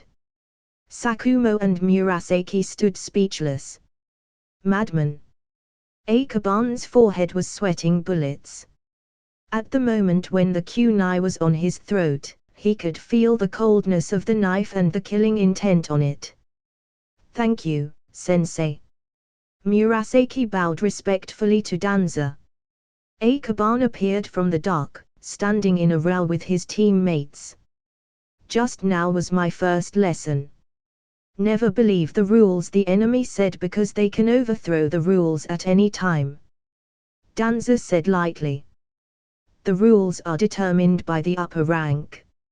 Sakumo learned something from their fight. I can take back my rules and make a move that can kill all of you, but I cannot kill you because I am under Konoha's rules. Danza continued. Ikeban nodded gladly and said that he understood that Danza at this time was indeed different. He still had the will of fire in his heart and the bottom line, instead of the dark and unscrupulous person in the later period. Take your rest today. We'll start the mission tomorrow. It ended unexpectedly for Ikeban. Unlike Hiruzen Sarutobi, Danza's teaching was simple and ruthless, which impressed him. It seems I need to train more when I get back. Murasaki sighed lightly. Just one lesson was enough to tell them their level differences and see that their teacher was not like any other. He is dreadful and ruthless. Sakumo was speechless. His hand holding his saber was trembling, obviously wasn't satisfied with his current power. I have to go back to rest and draw comics. I'm beat. Ikeban yawned and said lightly. Don't you two want to train too? His other teammates were speechless for a while. Ikeban's shadow clone wasn't a secret anymore within Konoha because the third Hokage had told the other clans beforehand. Not only his jutsu but his physique and chakra as well are strong, otherwise, he couldn't withstand using his clones for a long time. Even Murasaki and Sakumo felt jealous of his talent. Back home, Ikeban's clone works on Chapter 7, while Ikeban laying on his bed with his eyes closed, thinking about the previous battle. If it was a real fight, I should be dead by now. Being in the Naruto world is really dangerous. Ikeban sighed lightly. At this moment, he finally knows the severance of being a ninja. This is the real battle. Usually, those competitions are small fights. What I'm facing before was just a clone, but it could beat the three of us easily. I need to become stronger. He made up his mind secretly. Ikeban imagined his future that he would be one of the legendary shinobi like Hashirama or Madara. Stop daydreaming. Let's draw some posters. Ikeban struggled to sit up and helped draw a few posters with a pen. Today is the second day after the opening of the comics house, and Kasumi has been helping him to sell his comics as a clerk, so today, there are more than 300 points he earned. As long as Chapter 7 finishes today, he can exchange the points for 2 new ninjutsu: Earth Release, Headhunter Jutsu, and Fire Release, Fireball Jutsu. The next day, in front of the Hokage building, Murasaki and Sakumo arrived earlier than the allotted time, but Akaban hasn't come yet. It was only until half an hour later that they saw Akaban's figure in the street in the distance. "Today is our first day, and you were late again." Murasaki was a little helpless. "Practicing ninjutsu last night was too tiring, I got up a little late." Akaban yawned and said. "Liar." Sakumo sneered, obviously not convinced. "It is true." Akaban was helplessly explained his late since he was well known to everyone as always late. No one would buy his words. Yesterday until late at night, he cooperated with the clone to complete Chapter 7. With the points added yesterday, he has now exchanged Earth Release, Headhunter Jutsu, and Fire Release, Fireball Jutsu. The extra points are all exchanged for chakra. Name: Akaban Kurama. Rank: Genin. Physique: 24+. Chakra: 70+. Chakra attributes: Yin, Fire, Earth. Equipment: drawing pen, drawing board. Ninjutsu: 1. 5 senses control. 2. 3 body jutsu. 3. Substitution jutsu. 4. Shadow clone jutsu. 5. Demonic illusion, hell viewing jutsu. 6. Earth release, headhunter jutsu. 7. Fire release, fireball jutsu. Points: 7. Once he learned 2 new ninjutsu, Akaban automatically gained a lot of information and learned the 2 chakra attributes of fire and earth. The fire release is extremely destructive, and each type of fire release ninjutsu has extremely powerful destructive power. At this stage, 5 senses of control alone are enough to complete most of the attacks. But the more ninjutsu he possessed, the greater his chance of surviving the mission. So, everyone has gathered up. This is your first mission: go to the location I order. Beat everyone that you see there. Danza walked to their meeting place, dropped a note, and then left with the substitution jutsu. Murasaki took it, and a coordinate was drawn on it, showing a certain location. Akaban knew that his teammates would be able to handle it, and he was too lazy to lead. Sakumo took note and watched carefully. After a moment, he said, "Forest of Death." Off we go. Murasaki swiftly went to the Forest of Death. What the hell is this, our first mission? Akaban was helpless, and on the first day, he had an inexplicable mission. Sakumo kept up and followed the route to the Forest of Death. The Forest of Death. Orochimaru, Tsunade, and Jiraiya sat on the ground, waiting boredly.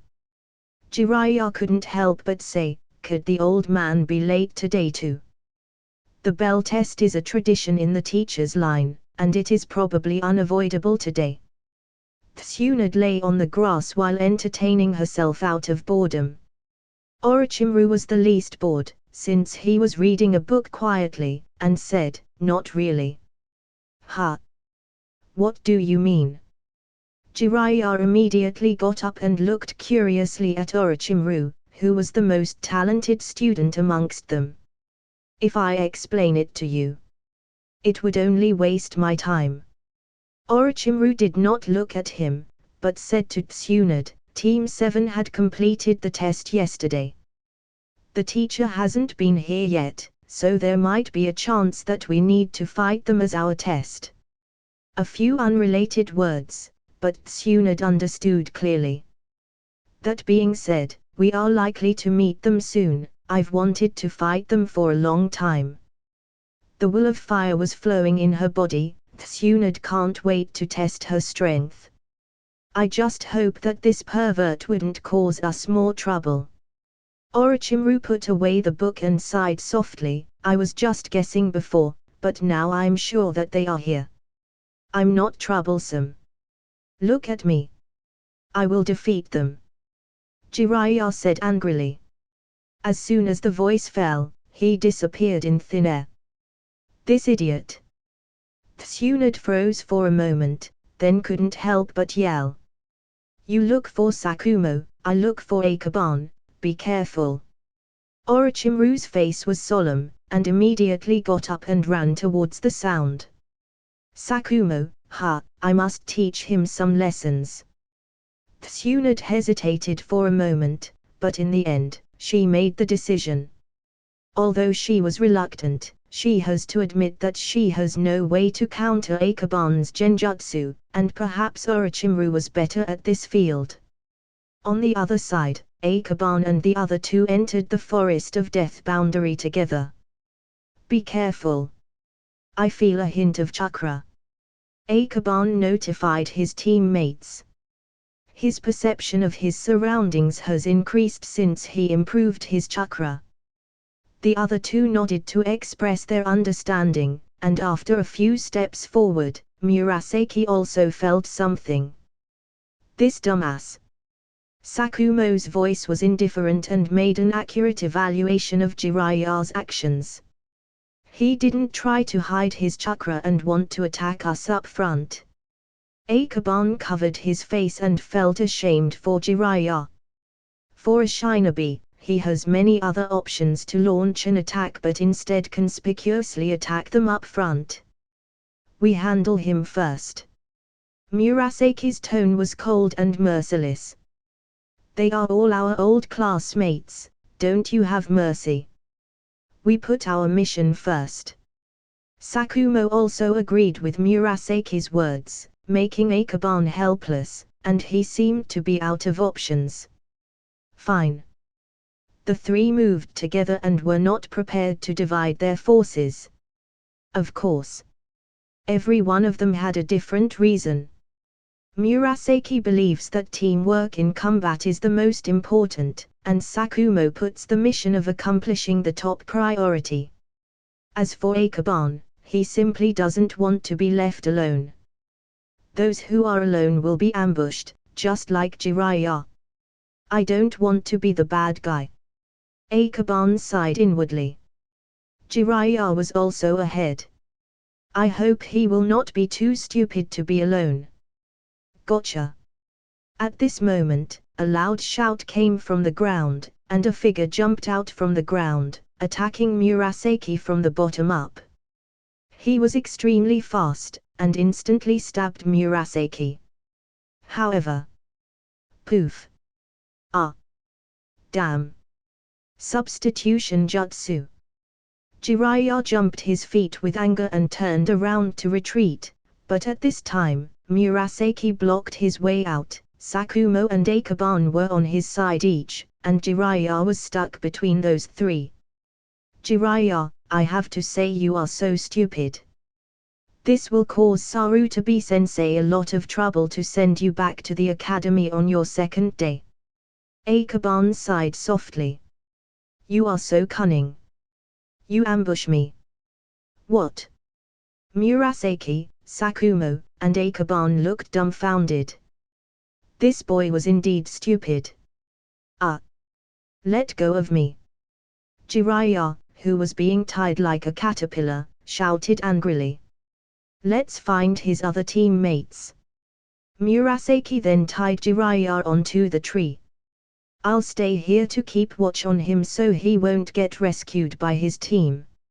Akaban knew that Tsunade and Orochimaru wouldn't take a risk to rescue Jiraiya knowing that it is only meaningless, that's why he wants to stay here to take some rest while the two work their asses off. Don't try to fool me, Akaban. But it seems Sakumo knew his true intention. Okay, you caught me. In that case, let's not waste any time. Otherwise, they might plan one step ahead of us. Akaban got up reluctantly since his true intention was seen through. He could only settle the battle as soon as possible. Let's go. Hearing the signal, and Team 7 disappeared deeper into the forest. Hey, wait. Let me down, don't go.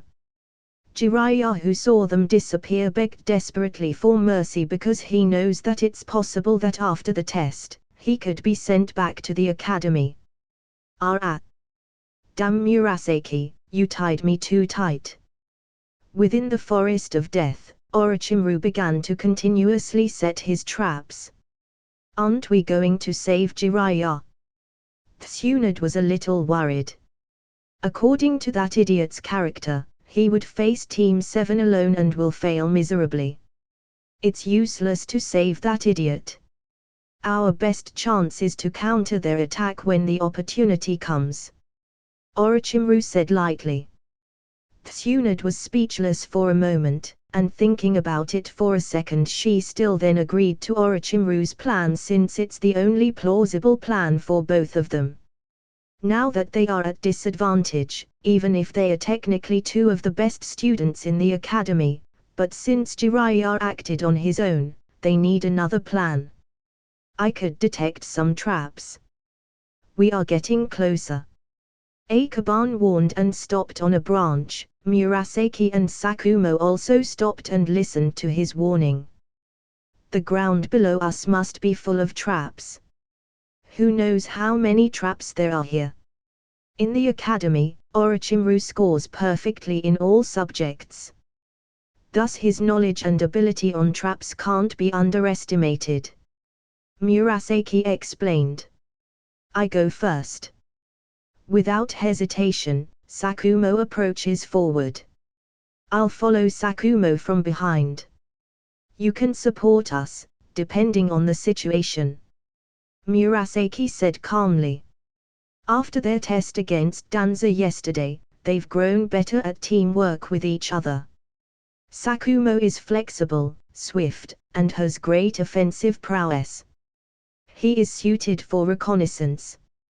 Murasaki is versatile and a jack of all trades. Akaban, on the other hand, is passive and lazybones but has the strongest ninjutsu and a great tactician. Okay, I'm fine with that. Akaban responded, secretly rejoicing in his mind. The position assigned to him is his favorite, as long as he stays in the back and doesn't need head-to-head combat. It's the best position for someone slacker like him. Sakumo ran between the trees swiftly, looking for the traces of Orochimaru and Tsunade. After a while, he stopped, he looked around with his keen eyes and made use of a jutsu.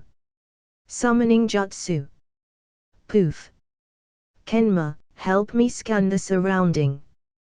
Kenma is a young ninja dog that Sakumo contracted, and it's been specially trained since he was a child and had considerable abilities. Kenma started sniffing around for scent and quickly found something after a moment. Woof. Woof. That direction. Thank you. Sakumo sent Kenma back, carefully holding the handle of his sword that was on his back. He cautiously moved where his ninja dog smelled something. Akaban, who was waiting, yawned lazily, but his eyes suddenly became serious the moment he instinctively felt someone coming at him. Come, let's s. Before Akaban managed to finish his words, Orochimaru suddenly appeared using substitution jutsu and tried to give him a surprise attack. Earth release, headhunter jutsu. Damn. Orochimaru didn't expect Akaban to learn it and felt that he was one step behind. And knowing that he failed his surprise attack, he escaped with substitution jutsu the moment Akaban tried to drag his body on earth. What a fast reaction! Akaban was shocked by Orochimaru's fast reaction. But even if he got a surprise attack, Akaban managed to inject chakra into Orochimaru's body. Normally to cast a genjutsu he didn't need to use it, but since Orochimaru wasn't an ordinary person he needs to add insurance for his genjutsu to work. Genjutsu, 5 sense control. Orochimaru fell within his genjutsu in an instant. However, Orochimaru had an experience of breaking free from his genjutsu, so without delay, Orochimaru forced himself to become comatose so that he can be free from Akaban's genjutsu. And besides him was the clone that he prepared before he lost his consciousness to drag his body to a safe position first. Shadow clone. So he already planned ahead before he attempted to ambush me. What a cunning move, Akaban thought. Akaban rubbed his temples. He didn't want to fight again since he was lazy. It's really difficult to deal with an opponent who knows how to break my genjutsu in one try. However, since Orochimaru attacked him, he needed to fight back. So Akaban used his clones to block their escape route and follow them in a haste. Don't chase after him, we need your help to handle Tsunade. Murasaki wanted to ask for help from Akaban, but he was too late since Akaban was already gone chasing Orochimaru. Well, change of plan, me and Sakumo will handle Tsunade. Murasaki fastly adapted to their situation and continued to hunt Tsunade. Akaban used body flicker jutsu to chase them, but for a moment, he saw Orochimaru clone stopped running because the real body had awakened. Akaban also stopped on his track and stared at his opponent, who was still groggy from being awakened. Seeing Orochimaru, who finally got his bearings, Akaban couldn't help but praise Orochimaru with emotion. You can learn the shadow clone in a few days. You are indeed a talented person. That goes the same for you. Hearing Akaban compliment Orochimaru couldn't help but smile bitterly. He thought that although Akaban was good at genjutsu, his weakness would be his physique and other ninjutsu, but Akaban had improved tremendously within just a few days that it almost led him to his defeat earlier. If it wasn't for his cautious personality, the move Earth Release Akaban used almost made him buried and lost. Boom! Boom! Boom! With a loud noise, a tree in the distance trembled 3 times and almost fell. Tsunade is also in trouble. Orochimaru licked his lips, his fighting intent surged. It seems that I must settle with Akaban first. Keep fighting with you has wasted my chakra a little too much. Akaban sighed lightly, and then continued, but if I go to Tsunade, you will save Jiraiya. Even if Jiraiya is an airhead, his physique and Earth Release would be troublesome if he managed to escape. Go on. Orochimaru dispatched his clone instantly, heading towards Akaban to kill. Here he comes. Akaban was not so foolish to let his opponent attack him first. In fact, what stays in place is just a clone, not even a shadow clone. Something felt wrong. After a few steps, Orochimaru noticed something was wrong and immediately jumped back towards where his traps were set. However, suddenly, 2 figures shot out from his side. Why is Murasaki here? He should be fighting Tsunade right now. No. It's hell viewing jutsu. Orochimaru immediately tries to break the genjutsu. But nothing has changed. The 2 figures in front of him did not stop, and continued to run towards him. Body substitution jutsu. Orochimaru's instinctive reaction to the crisis caused Orochimaru to avoid the attack, but the next second he saw the 2 of them run past his substitute. Is it clone jutsu? But at this moment, a kunai came from behind. Still clone. Orochimaru thought to himself, but before his eyes, he realized that it was not. This is real. Substitution jutsu. Smoke bomb. Combining ninjutsu and smoke bombs, Orochimaru panted and fled away from his original position. Ugh! I don't know which one is real or not. Orochimaru was hiding with cold sweat on his face. He knew that Akaban had combined his Shadow Clone Jutsu and his Genjutsu to attack him. But all he could do was receive it without fighting back. Genjutsu is to produce an illusion, while the Kurama clan could amplify its effect using their 5 senses control, which turns the illusion into reality. When facing Akaban, it's too difficult to distinguish between the two, but what about my teammates who are still out there? Orochimaru couldn't help but feel worried. The movement stopped. Did Tsunade get caught? No, this must be an illusion. He immediately reacted. But Orochimaru suddenly becomes worried. And though, is this an illusion or a reality? Akaban's understanding of Genjutsu is beyond my imagination.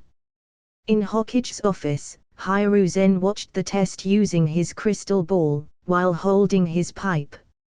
At first, he was confident enough with his team's skill, even if he knew that Jiraiya would be captured. Orochimaru and Tsunade must have another way to plan a counter-attack. But with this current situation, it would seem impossible for them to turn the table. The basic usage of Genjutsu was to deceive. Using Genjutsu and combined with Shadow Clones and Keki Genkai at the same time was unnecessary. Danza had a very subtle expression of admiration on his face, and then he sighed lightly. It's a pity. Maybe after more experience, he will change. Hiruzen said lightly. In their view, Akaban's laziness was his biggest enemy. At this time, the battle situation they saw in the crystal ball changed again, and the unmoving Orochimaru in the image finally took action, but he was facing a different enemy. Murasaki. Is he real or not? Orochimaru snaps out of his mind. He doesn't have much time to think and must react with his instinct. Murasaki launched towards him swiftly. Following his instinct, Orochimaru threw multiple shurikens, and the shuriken shuttled past Murasaki. Clone. Orochimaru got up and wanted to escape to a better spot, but another Murasaki appeared, stopping his plan. What is it now? There was a continual perception bending of which one was real and which one was not, without the slightest room for respite. Wind release, great breach. A strong wind came from his mouth. However, Murasaki, whom he thought was a clone, jumped up to the branches and prepared to cast hand seals. Damn! That one's real. Orochimaru panicked. Suddenly he felt a presence below his feet.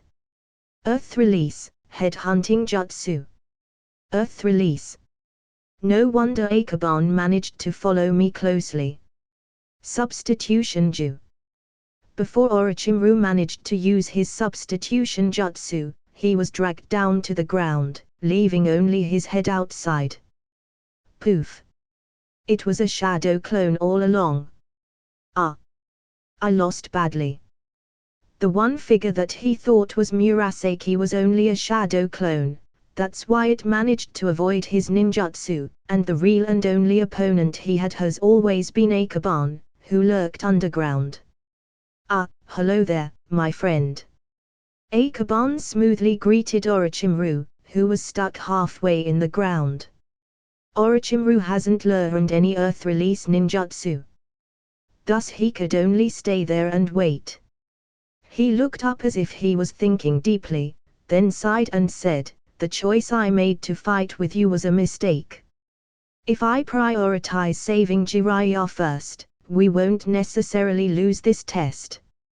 You do underestimate our Team 7, but I've almost depleted all my chakra. If you could hold on to the fight a little longer, maybe it will be my loss." Akaban smiled lightly. Orochimaru closed his eyes. There was a lot to learn from this battle. In that short time, Akaban had used 2 shadow clones, 2 genjutsu, 2 Keki Genkai, demonic illusion, and finished it with earth release. That amount of chakra used has far exceeded the scope of an ordinary genin. Ha! He is indeed a prodigy. As for Tsunade, she gave up her chance of attacking to save Jiraiya, but her strength alone couldn't pass Murasaki and Sakumo easily, and she will eventually run out of stamina. Don't think too much about it. It will be very troublesome for you to run away. It would be better for everyone to stay still. Akaban glanced at Orochimaru, not wanting him to escape. Orochimaru is still very immature now, but he will have a high probability of trying to escape. Akaban, you are a tough one to fight, it's lucky that we're from the same village. Orochimaru sighed lightly. Same goes with you. The praise from someone who would be the three legendary shinobi made Akaban a sense of satisfaction, but that was it. A compliment is completely out of proportion to the hard work they have done today. Let me come out. I won't try to escape. Orochimaru's head moved. It's uncomfortable to stay here any longer, and I can't read my book. Wait a minute. Akaban got up, looked at the sky, then waved his hand, and said, Sarutobi-sensei, are you seeing us? I've made Orochimaru admit defeat. I'll get him out, okay? After saying this, he pulled Orochimaru out of the ground. Orochimaru looked up in surprise, then asked, is Sarutobi-sensei here? Not here, but he can see us. Akaban sat down and explained. Through the telescope jutsu. I thought it was the ninjutsu you made up. Orochimaru only has seen the jutsu from Akaban's comic, so he thought it wasn't real. Then Orochimaru sat down and started to read seriously. Why are you studying every day? Akaban was a little curious. He glanced at Orochimaru's book, but he immediately avoided it, staggering his eyes, as if he didn't want him to see the title and content of the book. It's just some knowledge of ninjutsu. Orochimaru's eyes were a little flustered, but his voice was still calm. Okay. Fine. Akaban does not need to continue to dig deeper. After all, he was just simply curious. One reads a book, and the other one is resting. They wait quietly to get called. They don't know how long, but a sudden call was heard. Orochimaru, Akaban, come here. The sound of Hiruzen Sarutobi spread throughout the forest, and the final battle seemed to have ended. Then again, being shinobi is a troublesome profession. After finally having time to rest, he was called up again. Come on, Akaban. Orochimaru put away his books and went out to search for Hiruzen, which was where they gathered the first time. Akaban followed Orochimaru slowly from behind. Give it to me. I haven't had breakfast.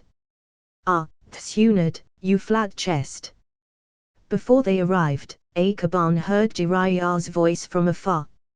Orochimaru left the forest and saw that Jiraiya was tied to a wooden stake, while Tsunade was eating a boxed lunch, teasing Jiraiya while eating.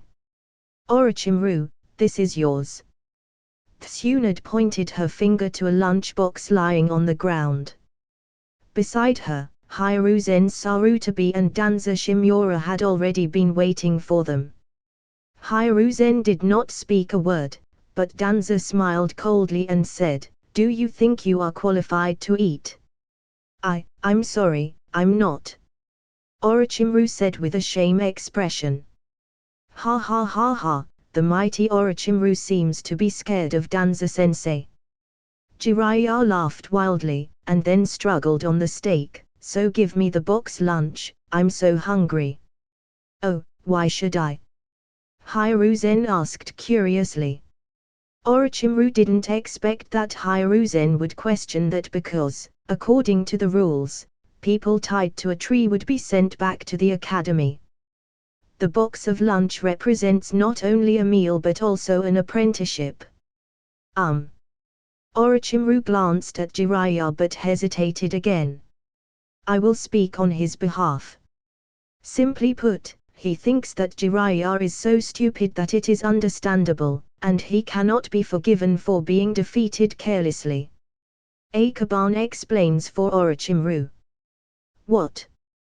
Jiraiya confused for a moment and glanced at Orochimaru, his face undoubtedly agreed. That being said, so was I. After all, I was defeated. Tsunade hesitated for a moment. The mission is over. Team 7 can go back and self-train. Danza turned and left coldly. Well, let's go back. Murasaki understood that this was the internal affair of Team 6 and had nothing to do with them. Akaban was so happy that it finally finished, and he could take some rest. And the rest was not his problem. TL/N. Mission for all readers, sir, yes sir. 1 ST mission, first on monthly ranking equals 1 chapter, status, complete. Second mission, 500 stones, status, 98%. Third mission, 1K stones, status, 45%. Last mission, being first for a whole week without dropping from the first rank. Status, -1%. Doing this for fun. So don't mind me. I know we can reach the first 3 mission. But for the 4th one, I'm still worried since 1 rank down means no 5 chapters. The enemy is strong. It seems we will lose XD. By the way, not me but you guys. How did you manage to defeat Orochimaru? I'm curious. Back at the village, Murasaki couldn't help but ask this question. Well, tell us, I'm also curious. Sakumo also wants to know the story. Everyone has been in a class together since they were young, and they are fully aware of Orochimaru's capability. For several years, he has been at the top ranks of various subjects. Although academic performance is not necessarily equal to combat prowess, as someone who got chosen to become the 3rd Hokage students, his combat prowess must be above average. Just because I'm a slacker and only thinking about drawing comics, does that make me someone weak for you to doubt? Akaban answered lightly and left his teammates a few steps ahead. Hey, don't shift the question. Murasaki caught up, but he found that Akaban was walking faster and faster, and finally used the substitution jutsu to swiftly leave them two alone. The two left behind looked at each other and were speechless for a while. It seems that he got angry. Murasaki tilted his head, seemingly guessing. He's just too lazy to explain it all. Sakumo sighed and based on his understanding of Akaban. He was just simply lazy. If they want to know the story, they can probably ask Orochimaru for the details. Hey Akaba, I know that we haven't been able to talk lately. So how's your mission? Seeing Akaban come back early, Akaban's father was a little surprised. Akaban told his father, yeah, my mission was fine. Our clan is proud of you, my son. To become the student of Danza, you will become a great shinobi in the future. Izumu Kurama was happily praising his son. Danza was the man who found Root and the head of Anbu. His reputation on Konoha was well known. Yes, father. Akaban nodded slightly. It is the dream of every parent to have a son like Akaban. Izumu Kurama and Kiko Kurama were only ordinary families. Having Akaban was their biggest gift from God. Let Akaban take some rest, darling, he finally has free time for himself. Akaban's mother nagged. Akaban felt lucky enough to have a harmonious family who cared for him dearly. What a life! Akaban sighed for a while and felt that his shinobi life would be harder from now on. If he could, he didn't want to be a shinobi, but since now he is part of Team 7 led by Danza, he was afraid that he would be recruited into the route one day. Finally, I can take a rest again. Lying on the bed, he didn't want to move an inch. Shadow Clone Jutsu. He called out his loyal worker. Then the clone starts to work on the comic while Akaban was lazily lying on the bed. I have no human rights. The clone sighed from the bottom of his heart while drawing a panel. Don't take it like that. I just had the time to take a rest after 2 whole long days, okay? Akaban reluctantly sat, crossing his leg, and began to regenerate his chakra. After a while, Akaban had restored half of his chakra pool, then laying on his bed again. Suddenly a sound came to form his window. Tuk tuk tuk. Who is that again? Heya Akaban-kun. Jiraiya. Akaban saw Jiraiya was outside his window, waiting to let him in, so he got up and opened the window. Okay, wait a sec. Wait. Boom. With a sound, Akaban stuck his head out of the window and looked down. He saw Jiraiya lying on the ground. After a moment on the ground, Jiraiya climbed back from below. Can't everyone visit me by a knock on my front door instead of my window? Akaban was helpless. Ouch. This is the way of shinobi. Jiraiya denied it while holding onto his back. Yeah, whatever, what are you doing here? Akaban actually can guess his intention. Jiraiya simply wants him to teach him to become better at using his ninjutsu. Jiraiya didn't have many friends to ask for this kind of request. He glanced at Akaban's clone, who was busy drawing, and asked, "You have a good understanding of Shadow Clone Akaban-kun, can you teach me some tricks?" If Sarutobi-sensei said that you have potential, then he will surely teach you. Akaban kindly rejected it. Am I worthy enough to be the disciple of someone like Sarutobi-sensei? Jiraiya was crossing his leg on the floor with a dejected look. The result of today's test hit him so hard that it made someone optimistic and carefree like Jiraiya became depressed. Akaban wasn't good at choosing words, but seeing someone come to him to confide, he had no other way than to consolate his friend. Jiraiya will eventually go to Mount Mibaku and discover his talent to become a sage. But no matter how you look at it now, he is only a naughty boy who enjoyed peeking in the bathhouse and not worth becoming the third Hokage's disciple. If he was defeated by his teacher, he wouldn't be so frustrated, but his team got beaten up one-sided by another team, which gave a quite severe blow to his pride. After thinking about it, Akaban said, "Jiraiya, Orochimaru is a genius, but you are the one who took the attention of Sarutobi-sensei. Naturally, you have your advantages." "Oh, is that so, Akaban-kun?" Jiraiya was easily convinced by Akaban's words. And he said, "You mean, I'll be a genius if I train harder tomorrow?" Akaban didn't know how to answer for a while, and now Jiraiya was a little too excited. Akaban's clone helped him to put up his words. "Don't get us wrong, you can't be a genius, but you could train harder than everyone every single day to be a better shinobi." I see, what are you trying to say was hardworking is the key, right? Yeah. Something like that. Then maybe someday you can reach the level of Orochimaru and Tsunade. However, seeing how his confidence was restored, Akaban and the clone couldn't bear to say any more. Otherwise, he would get it over his head. "Thank you, Akaban-kun." "Yeah, it's nothing. I'm going to continue my comic. I'll see you later." Jiraiya got out of the window excitedly. Boom.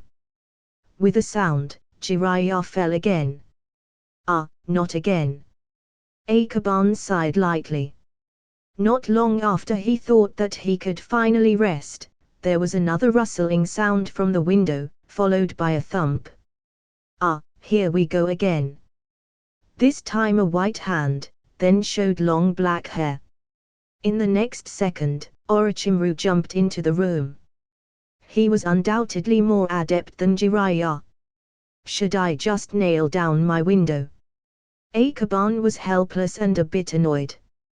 Well, what is the point of a door if a shinobi thought that they could just enter through someone's window? Orochimaru was a little dumbfounded, and after a long pause, he said, Jiraiya said that you only talk to him when he enters through the window. Why would you believe words that came from Jiraiya? Are you really Orochimaru? Akaban was shocked by the fact that Orochimaru would buy Jiraiya's words. This time, Orochimaru didn't hesitate and said directly, I've analyzed your character, and it might be true that you will ignore me if I came from the front door. Haze. Ha ha ha ha ha. Akaban's clone couldn't help but laugh wildly, and the room was filled with a cheerful mood. Time is money, my friend, so please speak up if you have something to say. Akaban didn't want to waste much time. After his store opening and becoming a member of Team 7, he rarely got free time nowadays. Orochimaru was very hesitant, having a hard time speaking, and after opening his mouth several times, he finally confided in his intentions. I want to ask Akaban-kun to teach me how to use genjutsu. Genjutsu? My genjutsu is fairly simple.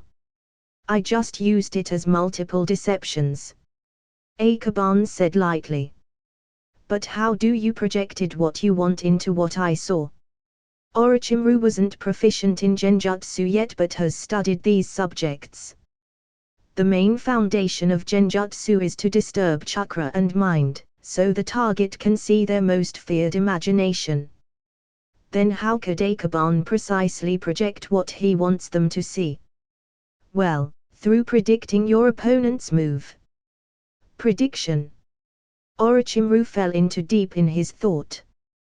Back then when my mission starts, what I'm worried about the most was that my teammates fell into your bluff and you with Tsunade would attack me first, but it seems that you two were confident enough to face us separately, and I've calculated my teammates' capability and guessed that they could beat Tsunade. With that condition in mind, I could accurately execute my strategy without being bothered by other things. The key to my genjutsu was because I could predict the outcome, and my Kekkei Genkai took the biggest role. Akaban explained. The Kurama's Kekkei Genkai. The 5 sense of control. Orochimaru felt his biggest downsides. When it comes to Kekkei Genkai, it's a unique trait of ninjutsu that only can be passed down between generations of certain clans. Even among the Kurama clan, only Akaban, who has been seen to awaken his Kekkei Genkai. Sorry, I can only help you with that explanation. Akaban politely apologized. It's me who should say thanks, Akaban-kun, farewell then. Orochimaru was a little lost, got up and bowed. After that, he climbed out of the window and jumped out. Akaban was silent for a moment, then shook his head slightly, lay down, and closed his eyes. It can be seen that Orochimaru also took a severe loss. His clone said lightly. Akaban felt that Orochimaru took his defeat harder than his teammates since he was always the top student in the academy, and none has ever reached his level. This will be a great piece of information about him in my comic. Akaban then stood up. Speaking of which, we'd better hurry up to reach the plot of the Lands of Waves escort mission.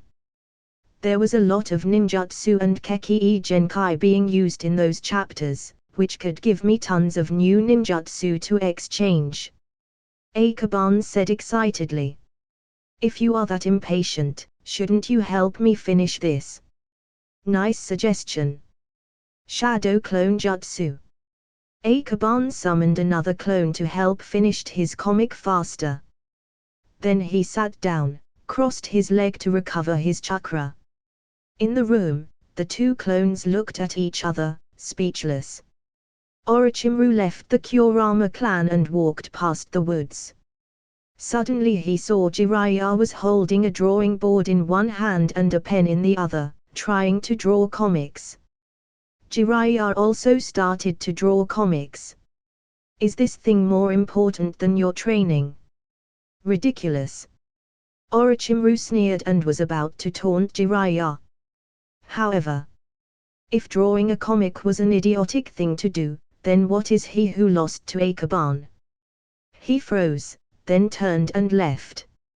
Orochimaru has always been smart and assertive since he was young. He always knew what he wanted, but now he has felt his first loss. He wouldn't hate Akaban for this, but can he fight equally with Akaban in the future? Not sure. Orochimaru walked aimlessly and unconsciously looked up. Hokage Rock Ha. There were many people at Hokage Rock at this time. They are repairing the third Hokage statue. Bit by bit, it gradually emerged from scratch. Guidance. Orochimaru looked thoughtful. This is guidance. Maybe I should try to. What's it like to draw comics? He thought to himself. To understand the way of someone's mind, you must first learn to figure out their desires. As for understanding Akaban, he must learn the reason for Akaban's comic. No, comics are too difficult, all I need is the reason. I'll try it. It's rare to see Orochimaru excitedly learn something new. It seems that Orochimaru has solved his problems. On the Hokage's office, Hiruzen, who had been monitoring Orochimaru for a while, breathed a sigh of relief. Orochimaru is not as fragile as you think. He had what it takes to be an Anbu. Danzo was entering the office with a confident expression on his face. Although Akaban also has excellent talents and awakened his Keki Genkai, he doesn't have the work ethic of Anbu, which can be seen on Orochimaru. Only those who have motivation could become stronger. We have discussed this before. I will not allow you to take Orochimaru. Hiruzen burst out of vigor, and the entire office was suddenly rattled.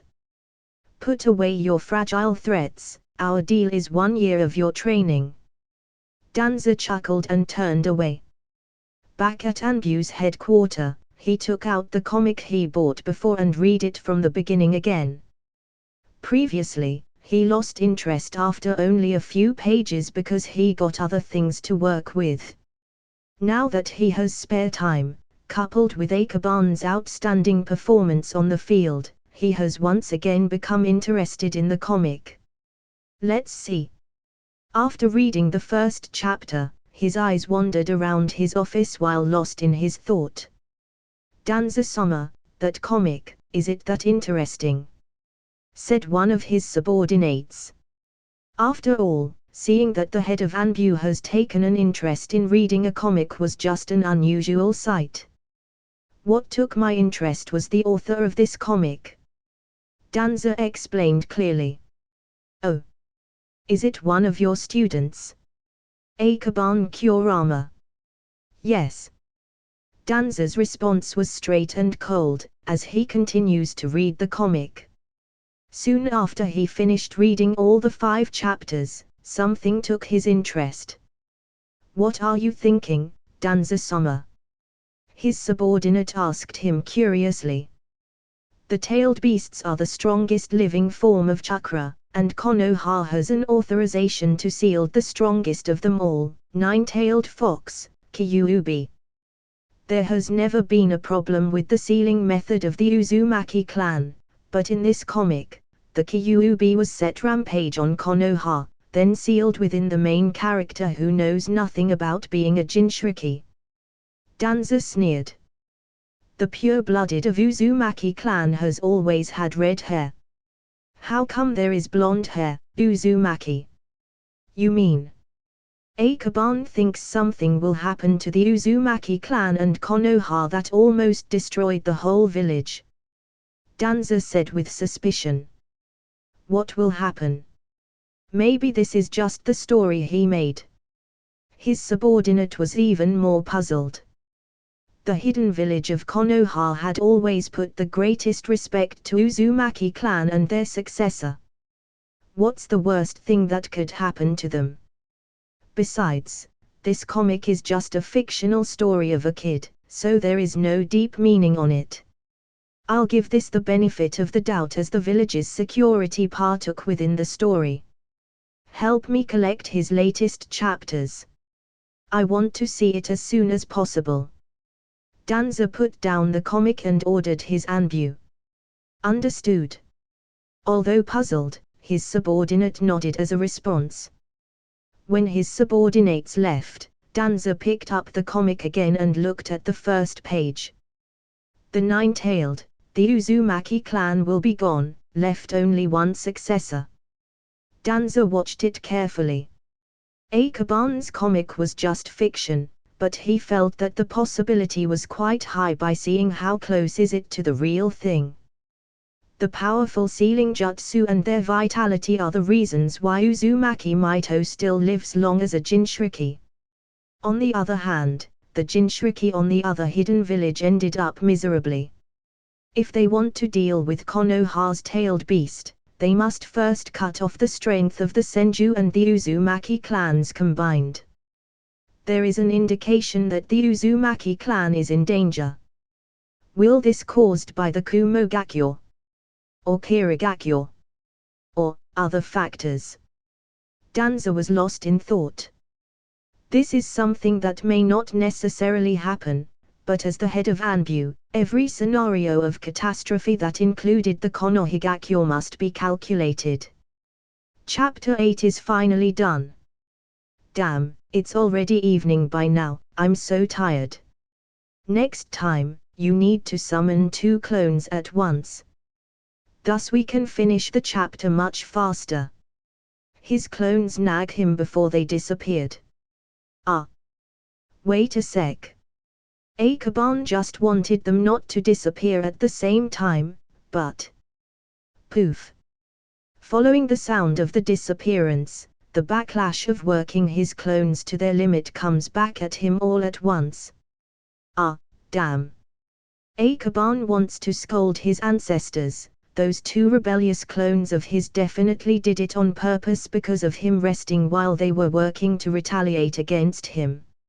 I'm going to pass out any time soon. He suddenly felt a sharp pain in his head. Then he laid to rest on his bed. Ugh. 2 clones were still too much. 70 points of chakra still weren't enough for him to control 2 clones at the same time, and he had reached his limit when they had gone. My son. Who are you talking to? Akaban's father's voice came from downstairs. I was just talking to myself, father. Akaban replied while rubbing his forehead. Since you're the disciples of Danza, it's likely that you'll have a mission for tomorrow. Go to bed early, son. His father said through the door. Yes, father. Then Akaban followed his father's instructions and immediately go to sleep. Akaban woke up early today. With his head no longer hurts. Having high points on chakra is really useful. I'll need to exchange more points into chakra later. Akaban said in his heart. When he just left his house, Akaban saw Shimi walking slowly on the side of the streets. Hey, Shimi. It feels like déjà vu, are you late again? Akaban was surprised. Oh, oi Akaba. Look who's talking. Shimi sneered. Ah ha ha, but you were late last time, right? Akaban said lightly while the 2 of them walked towards the Hokage's office. And whose fault do you think it is? The first and the last day that he was late was on his graduation day. It left a mark when he thought of it. Late means late, doesn't matter once or several times since it's all the same. Well, see you then. Akaban speeded up and left Shimmy behind. Shimmy was stunned, and then wondered, what time is it now? I don't want to be late again. Shimmy swiftly quickened his pace and tried to catch up with Akaban. Wait for a second. I'm supposed to go training today. After he ran a few steps, he gradually thought about it. We just got our team. We're supposed to be training right now. Why did Akaban go to the Hokage's office? Is it a mission? After thinking about it, he then looked in the direction where Akaban had left with some sympathy. It must be hard for Akaban being in Team 7 with Danza-sama as their leader. Even someone like him is working hard. If Akaban heard this, he couldn't agree more. A teacher like Danza would bring him a lifetime of misery. As soon as Akaban arrived at the Hokage's office, he didn't have time to catch his breath. Danza had already waited with the mission scroll. And there were Murasaki and Sakumo too. This is your mission, assist the patrolling on the border. Danza said lightly. What? Isn't Genin usually helping with a small task within the village? Akaban was shocked. This mission was too much for them. It's just a sea-level mission. I've seen your capability, and it's enough to take on this mission. Danza didn't bother by Akaban's complaint. After reading his comic, he knew that Akaban was smart and deceitful. The only drawback is his laziness. He's still got room to grow. He only needs to give him a little push. Danza walked slowly, heading out of the village. As the one who maintained security on Konoha, Danza always travels outside the village, this behavior of him attracting lots of unwanted attention along the way. Walking to the gate, Danza took out his pass permit and the mission scroll. Danza-sama, you want to participate in border patrolling? Yes. Danza nodded coldly, then glanced at his disciples behind him. The gatekeeper, who was a Chunin, looked at Danza's disciples, wrote down their names one by one on the travel list, and then allowed them to pass. You can take your leave, Danza-sama. By handing in the pass, it means that they can leave Konoha. Danza nodded slightly, and with Team 7 on his trail, they walked toward outside the village. I've never left the village, so this is my first time. Murasaki said with emotion. Murasaki wasn't someone talented like Orochimaru or Akaban, but he can reach his current level through constant training since young, and it can be said that Murasaki hasn't recovered much from yesterday's battle. They are still children after all, except for Akaban. Danza observed his disciples secretly, except for Akaban. Everyone was very curious about the outside world. Even Sakumo wondered curiously like a lost child, kept staring at him, but Akaban looks like it doesn't bother him at all. He is not curious about the outside world. After all, he once was an adult. Sensei, where are we going? They have been walking for a few hours now. Akaban just couldn't help to ask, since he already felt stiff on his legs. See for yourself. Danza did not answer but threw a map. Akaban took it without saying anything because he knew Danza would not answer even if he asked. He will let his disciples experience it themselves. Looking at it. The map of this era was roughly made, almost ancient, but fortunately, it was similar to the one he knew from the real comic. He carefully identified and finally found their current location. How come we have to travel to Uzumaki village? Akaban was shocked, and his face turned pale when he knew where they were heading. Only God knows how long it will take to get from here to the Uzumaki village. Danza is an absolute madman. How can he allow his disciples to travel that far within their third day of becoming a ninja? What's wrong? Murasaki leaned over curiously, looked at the map, and said in surprise, Uzumaki village. What's the matter with your surprised look? Akaban looks constipated, and he was struggling to walk after seeing their destination, which was not a good thing. The country of Vortex, which is a very mysterious country. Sakumo said simply. Very mysterious indeed. Although reluctant and want to go back, but without Danza their leader's consent, Akaban know that it's impossible to retreat. He is just a newly graduated ninja, and Danza is the head of the Anbu. It will take days for them to go to Uzumaki village from Konoha. Even a Chunin wouldn't bother going there. Danza seemed to be slow, but in fact, he was fast and swift. At first, Akaban could catch up, but Danza gradually accelerated. Danza wants to test my physique. Akaban thought to himself, maintaining the current speed, and after waiting for a long time, he slowly kept up with the pace. At this time, his teacher and teammates had already left him behind, waiting for him in the woods ahead. Come on. You need to keep up. Danza's eyes were cold as if seeing through Akaban's thoughts. This is psychological warfare. His physique has never been exposed, even Danza doesn't know what level he has reached in the physique.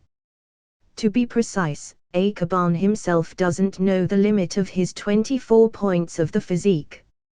After another gauging, Danza found that Akaban really couldn't catch up, so he gives up assessing him. He slows down a bit, letting Akaban catch up. Danza took us to the vicinity of the Uzumaki village, just for a mission. It will never be that simple. He thought to himself, knowing the nature of Danza. Could it be that he wants to risk our lives?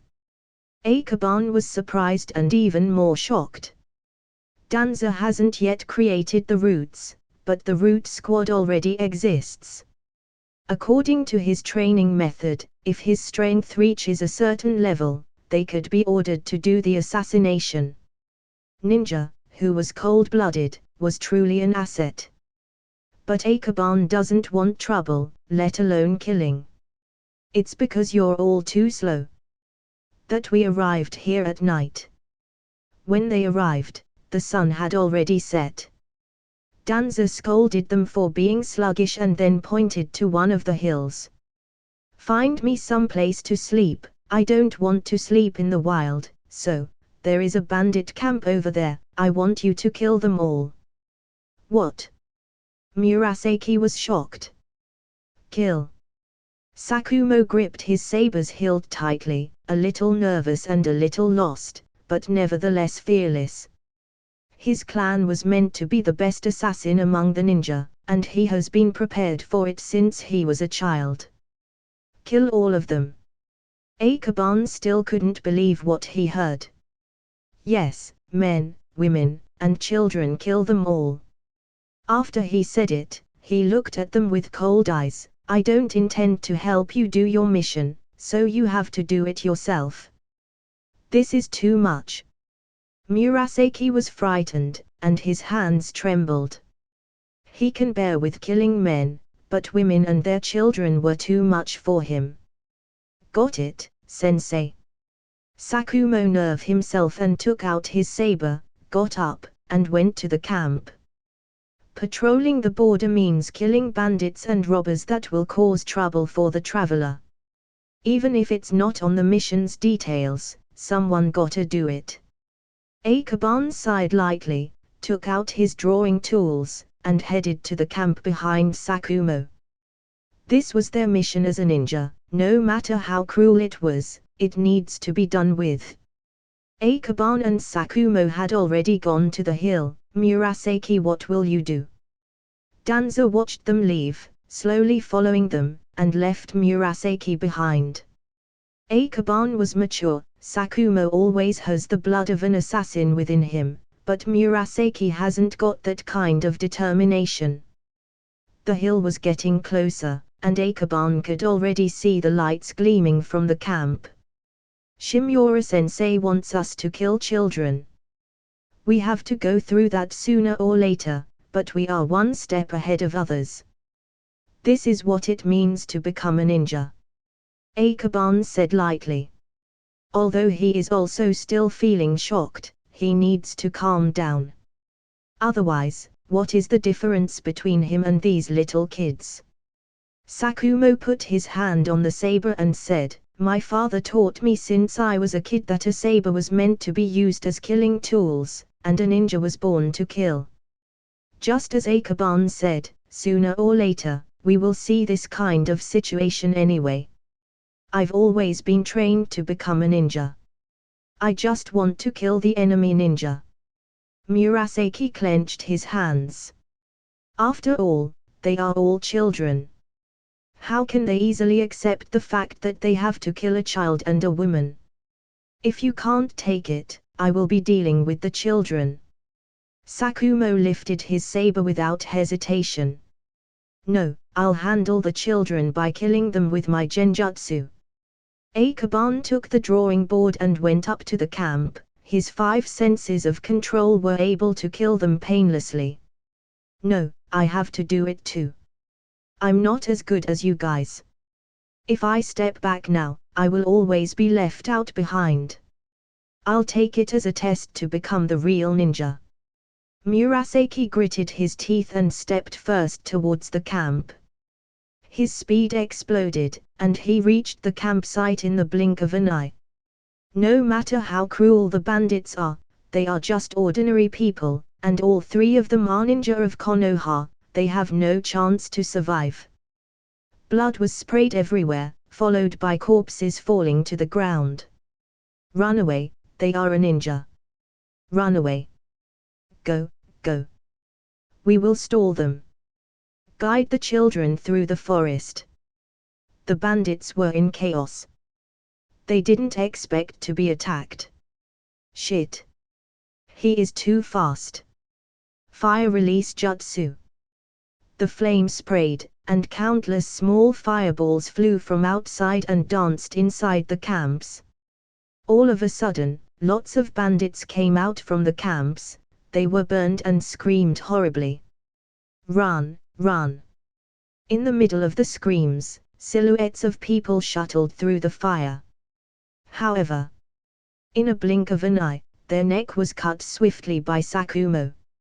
Ikeban was sitting in the middle of the road, in the back of the hill. Mother, why are we leaving? Because we were being attacked by a ninja. For ordinary people, the ninja is their companion, but for the bandits, it's their grim reaper. Who is sitting there? The bandit who leads the way stopped, his eyes wary. Who are you? Ninja, he. The forehead guard on his head is Konoha's ninja. Someone yelled in shock. We are not bandits. We just want to escape from Uzumaki village. Another woman knelt to her face, begging, we just want to live, please have mercy. Sorry, I'm just doing my mission. Ikeban looked around, and none of the people present had red hair, as the traits of Uzumaki village were their red hair. So he didn't hesitate. He finished his drawing. Genjutsu, 5 sense control. Everyone entered his drawing and got killed inside. A silent and painless death, that is my mercy. Ikeban used his Keki-e Genkai to wipe out all their pain, allowing them to end their lives one by one in their dream. These are all ordinary people, and it doesn't take much effort. After that, the scroll was torn apart. Everyone fell to the ground, and there was frostbite on everyone as if they were frozen to death. Ikeban looked at the mess and remained silent for a long time. He had killed someone. Killing without blood was more terrifying than seeing blood because Ikeban couldn't even feel any remorse in his heart, as if he had only erased a piece of the picture on his scroll, instead of stabbing someone on their throat. Uzumaki village. That's how it is. Danza has come here after he senses the crisis in Uzumaki village. Akaban is not stupid and understands everything instantly. The destruction of Uzumaki village has long been planned by someone. Akaban, it looks like you understand something. A voice came from behind. Danza Shimura. Akaban turned around, then bowed slightly, thinking for a moment, and said, Sensei, they are all from the Uzumaki village, but they are treated as bandits after fleeing the village. What's your point? Speak boldly. Danza scolding. It almost looks like the daimyo does not want Uzumaki village to exist. Akaban said his conclusion is based on the current situation and his understanding of history. What? Danza chuckled, his hands suddenly made hand seals, followed by a violent wind from his mouth. The wind swept across the ground like blades, and a big hole appeared in a short time. It's done now. What is it? Corpses that can be used as evidence were buried on the earth. Akaban just stood speechless. If he wants to live a simple and stable life like before, he mustn't ask too much. Then what do you think we should do next? Danza said lightly. A question seems to ask for suggestions, but in fact, it is more of a test. Akaban pondered for a moment and said, the same as what you did. Ha ha ha, yes, I commend you for that. Danza slowly went up to the camp. Akaban buried the remaining corpse before rejoining his team. Sensei, it seems that I'll sleep in the forest tonight. There is no way I could sleep in that camp. Akaban wandered around. The camp was full of mess, corpses, and blood everywhere. And it was obvious that everyone except them had already died. Yeah, I don't mind. Danza randomly found a tent to sleep in. Murasaki and Sakumo hesitated for a moment and then stayed in the room where they had killed people next door. Akaban followed up and saw the two of them looked pale. The corpses have been buried, but the rooms were still full of blood, plus they just killed someone. How can they sleep well tonight? Akaban, they don't even have knives, only hoes, kitchen knives, people like this. Not a bandit at all. Murasaki was in pain, with fear and guilt on his face. At the same time, Sakumo beside him became even more silent. We have no other choice. From the beginning, Akaban knew that he had no other choice. If he has a choice, he would rather stay in Konoha and draw his comics at ease without leaving his house. We must endure it for now. Akaban means something vague. At this time, the blood in the tent had coagulated, giving off a more unpleasant smell. Did you sleep well last night? In the next day, Danza got up early and exercised outside. Seeing Murasaki and Sakumo leave their tent, he looked back and asked. His indifferent face suddenly bloomed and smile can be seen at it, which is rare. Not bad. Thank you for asking, Sensei. We slept well. Sakumo replied. But for what I saw, Akaban was the one who slept well from the three of us. Murasaki sighed lightly, a little bit envious about Akaban's nerve. It is hard for him to imagine that in such a bloody tent, someone not only sleeps peacefully but also sleeps on the bed like he owns it. Ha ha ha. Danza couldn't help laughing hearing Murasaki. For a slacker like Akaban, it's impressive for him after their long travel. He must be worn out both physically and mentally with how deep his sleep is. Call him up. We're going to start patrolling the border. Danza said lightly. Huh? Do we have to patrol? Akaban's shocked voice came from the room.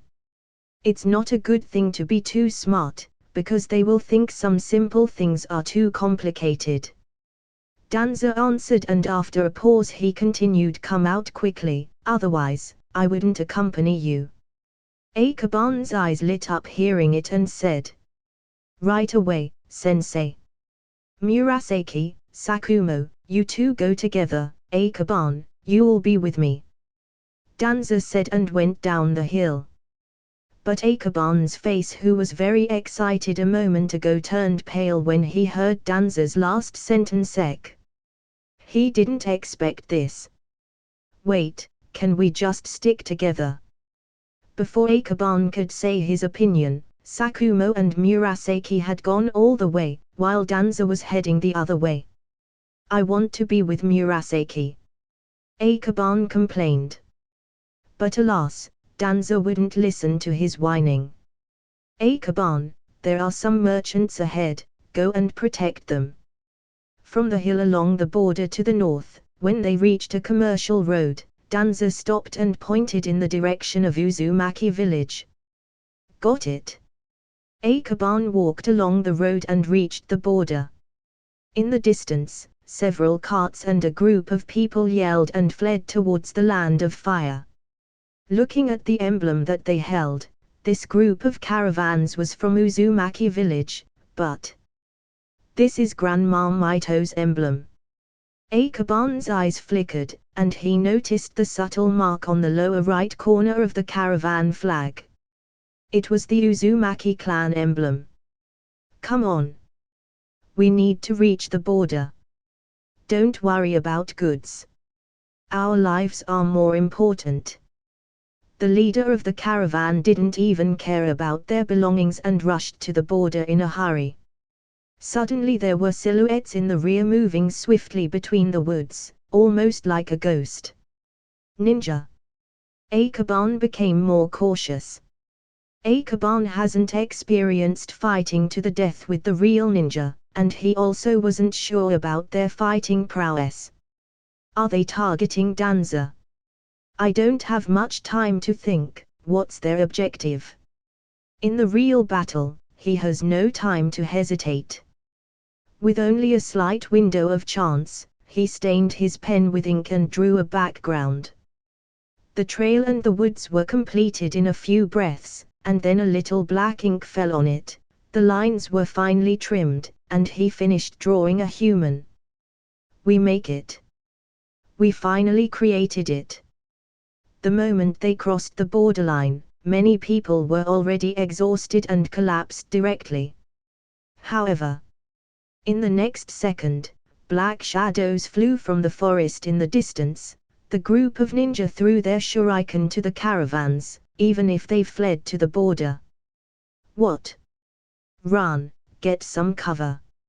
Screams spread throughout the border. The leader looked back and was shocked to find that the ninja hadn't stopped chasing them. At this time, the drawing in Ikeban's hands was completed. 5 sense control. In his drawing, the leaves turn into sharp blades, slicing over the throats of several ninjas. Ouch! There is no time to scream. The sharp pain given by the blades overwhelmed them. Some of them were bleeding intensely from their throats, and in a few seconds, they fell to the ground, lifeless. What just happened? It's the help from Konoha's ninja. After swiftly killing several ninjas single-handedly, the leader of the caravans felt relieved. Konoha must have sent their aides. Ikeban thought for a moment, then cast a transformation jutsu to disguise him as Konoha's Anbu before jumping off the tree. "Are you a caravan of an Uzumaki village?" These people recognized the Anbu dress. "We are the caravan responsible for the trade between Uzumaki village and Konohagakyo. This is our pass token." They showed their token. Ikeban took it over and closely examined it. This token is not much different from what Mito gave him. The only difference is that the other side's token is engraved with the marks of Uzumaki and Senju, while Ikeban's hand is a personal mark belonging to Uzumaki Mito. Suddenly, at this moment, from the direction of Uzumaki village, several kunai flew from a distance, with exploding talisman hanging from their end. In the forest, Akaban saw a pair of lurking eyes. With only one glance, a thought flashed in Akaban's mind: Jonin. He immediately escaped with a substitute jutsu, and then he cast a hand seal. Demonic illusion, hell viewing jutsu. Since Akaban had surpassed the chakra of a Chunin, his genjutsu was super effective against them. Wind release, great breach. Simple C-rank ninjutsu, but in the hands of Danza, it is terrifying. A violent wind swept through all kunai, blowing them back, and at the same time, Danza's figure disappeared and instantly moved to the other side. A genin, how is it possible? This is bad. This Jonin dismissed Akaban's genjutsu instantly, but at the same time he dismissed the genjutsu, he felt an aura approaching him quickly. Then, clash. With one accurate shot, blood splattered around the forest. The next second, Danza appeared. There was no blood on his body, but his blade had been dyed red. Sensei. Akaban breathed a sigh of relief. They even bothered to send a jounin. This situation has got much worse. Danza's eyes were full of bloodlust. The daimyo held a grudge against Uzumaki village. But there were people with Senju's emblem. This was not just a problem between the two villages, but also involves Konoha's reputation. Some of the merchants on the ground fainted, but fortunately, no one died from the clash. Sensei, who are they? Akaban swiped his temples. Using his jutsu on a jonin has consumed his chakra more than he predicted. The Hidden Mist Village. Danza was silent for a moment, shaking his hand to shake off the blood on the blade, and then sheath it cleanly. Akaban was startled slightly and immediately understood.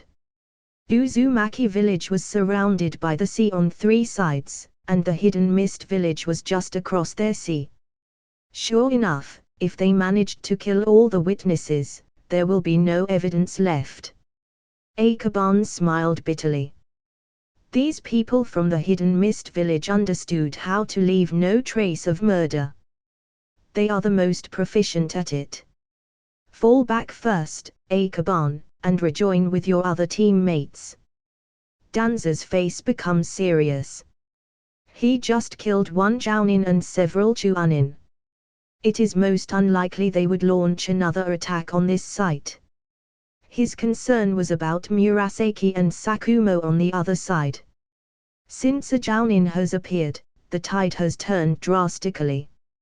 He was really worried. Those are two of Konoha's new generation successors. They must be kept alive. When they came back, they found that Murasaki and Sakumo had also returned. But the two were seriously injured, especially Murasaki, who was carried by Danza's clone. When Danza's clone saw its master, he bowed slightly and then disappeared. Instantly Danza understood what had happened to them. They fought the same ninja from the Hidden Mist Village, but they were outnumbered by their enemies. Have you encountered the enemy? Akaban just wants to make sure that they fought the same enemy. Yes. A group of ninja from the Hidden Mist Village, and one of them was a jounin. Sakumo was out of breath. Akaban wasn't surprised. He was just attacked by the same composition of the enemy before. If it weren't for Danza, he might not manage to survive. Treat your wound first. Danza handed them 2 bottles of medicine. Akaban took a closer look, and these drugs were just for Murasaki's injury alone. As for Sakumo, he just had a minor injury, and it would naturally heal after resting. We are going back. Danza's face was solemn. A high-level ninja had appeared, and we must report this back to the village. His task was only to patrol the border when it comes to bigger problems. He can't take action alone. What Sensei said is true, go back, we should go back. Akaban said with a hint of joy. Returning to the village earlier was the thing he had waited for. I'll go find the caravan's leader first. I'll leave my clone to guide you. Danza said. If it was only to deal with some bandits who settle camps on the border, he could still follow the mission, but now it escalates quickly into bigger problems between Konoha and Uzumaki village. To intervene, Konoha must act quickly and can't waste any minutes. As soon as his voice fell, he cast a shadow clone, and Danza quickly disappeared. Let's take a rest before we go back. Akaban sat down on the rock and added, it's not that I am lazy this time, but you need to recover. Fair point. Sakumo nodded and joined him. Murasaki's injury was far more serious than they expected, and any reckless movement will cause him more trouble. Danza's clones carefully guard their surroundings, and Akaban could feel that he was indeed a clone. Akaba, you have also met the enemy. Sakumo was silent for a while, then asked. Yes. Akaban nodded, he could guess what Sakumo was asking, and he was hesitant to explain. Then why, you didn't get any injury? Sakumo became more and more curious. Their side was badly outplayed, but Akaban came back without any injuries, which made him feel strange. We met several Chunin, and I managed to kill them with genjutsu, but suddenly a Jounin appeared and almost killed me. Akaban explained the details. That a Jounin had joined their force, but he managed to escape. He was merely saved by Danza when he almost ate the explosion fired on him. That's why he was left without any injuries. However, the fact that he managed to kill some Chunin shocked Sakumo and Murasaki. Several Chunin killed by genjutsu ha. This is enough to show that Danza trusts Akaban's capability until the Jounin shows up. Sakumo held his saber with a bit of unwillingness in his eyes. Although he knew that Akaban was gifted by his Keki Genkai, he realized that their gap had grown farther. How was the Jounin? Sakumo asked while clenching his hand. He wasn't jealous of Akaban but hated himself for being too weak. The Jounin was a pro. I'm a few hundred meters away from him, but his eyes still gave me chills. Akaban was serious. Speaking of which, we are less likely to be targeted by them again by now. So Akaban, did you manage to cast your genjutsu on him? Murasaki asked. They expected that Akaban had succeeded in trapping the Jounin on his genjutsu. However, Akaban shook his head. The Jounin was beyond my limit. To kill him, we need to cooperate. 5 senses of control are not invincible jutsu. If the opponent has more experience, they could break the illusion. Based on his earlier combat experience, Akaban guessed that his current upper limit would at most be a certain degree of Jounin. How about my sword skill? Can I deal with a Jounin? Sakumo has outstanding combat prowess more than Akaban. All he needed was a chance to land one hit on the enemy, clean and deadly. I think you can take him. Everyone has their pros and cons. Don't underestimate yourself, my friend. Akaban nodded. Akaban was just telling the truth from his analysis, and that would let his teammates be assured of their strength. At least, he thought so. Indeed, if Murasaki hadn't fought with me, I might have died there. Sakumo said with emotion. My pleasure. Murasaki said gratefully. He knew it well that Akaban and Sakumo were better than him. But he still couldn't bear their big gap. Akaban can fight with several Chunin and win, Sakumo has his excellent sword skill, but he can only be a punching bag. The gap was too big, so big that it discouraged Murasaki. I've been used to it since I was a kid, but you are right, I also have my use, and fortunately, my attribute is fire. Murasaki chuckled softly, but immediately pulled his wounds after felt a sharp pain. The fire attribute chakra has strong offensive prowess, which makes Murasaki have his role. Otherwise, he has to consider changing his careers. It's a pity that you have a bad relationship with Uchiha.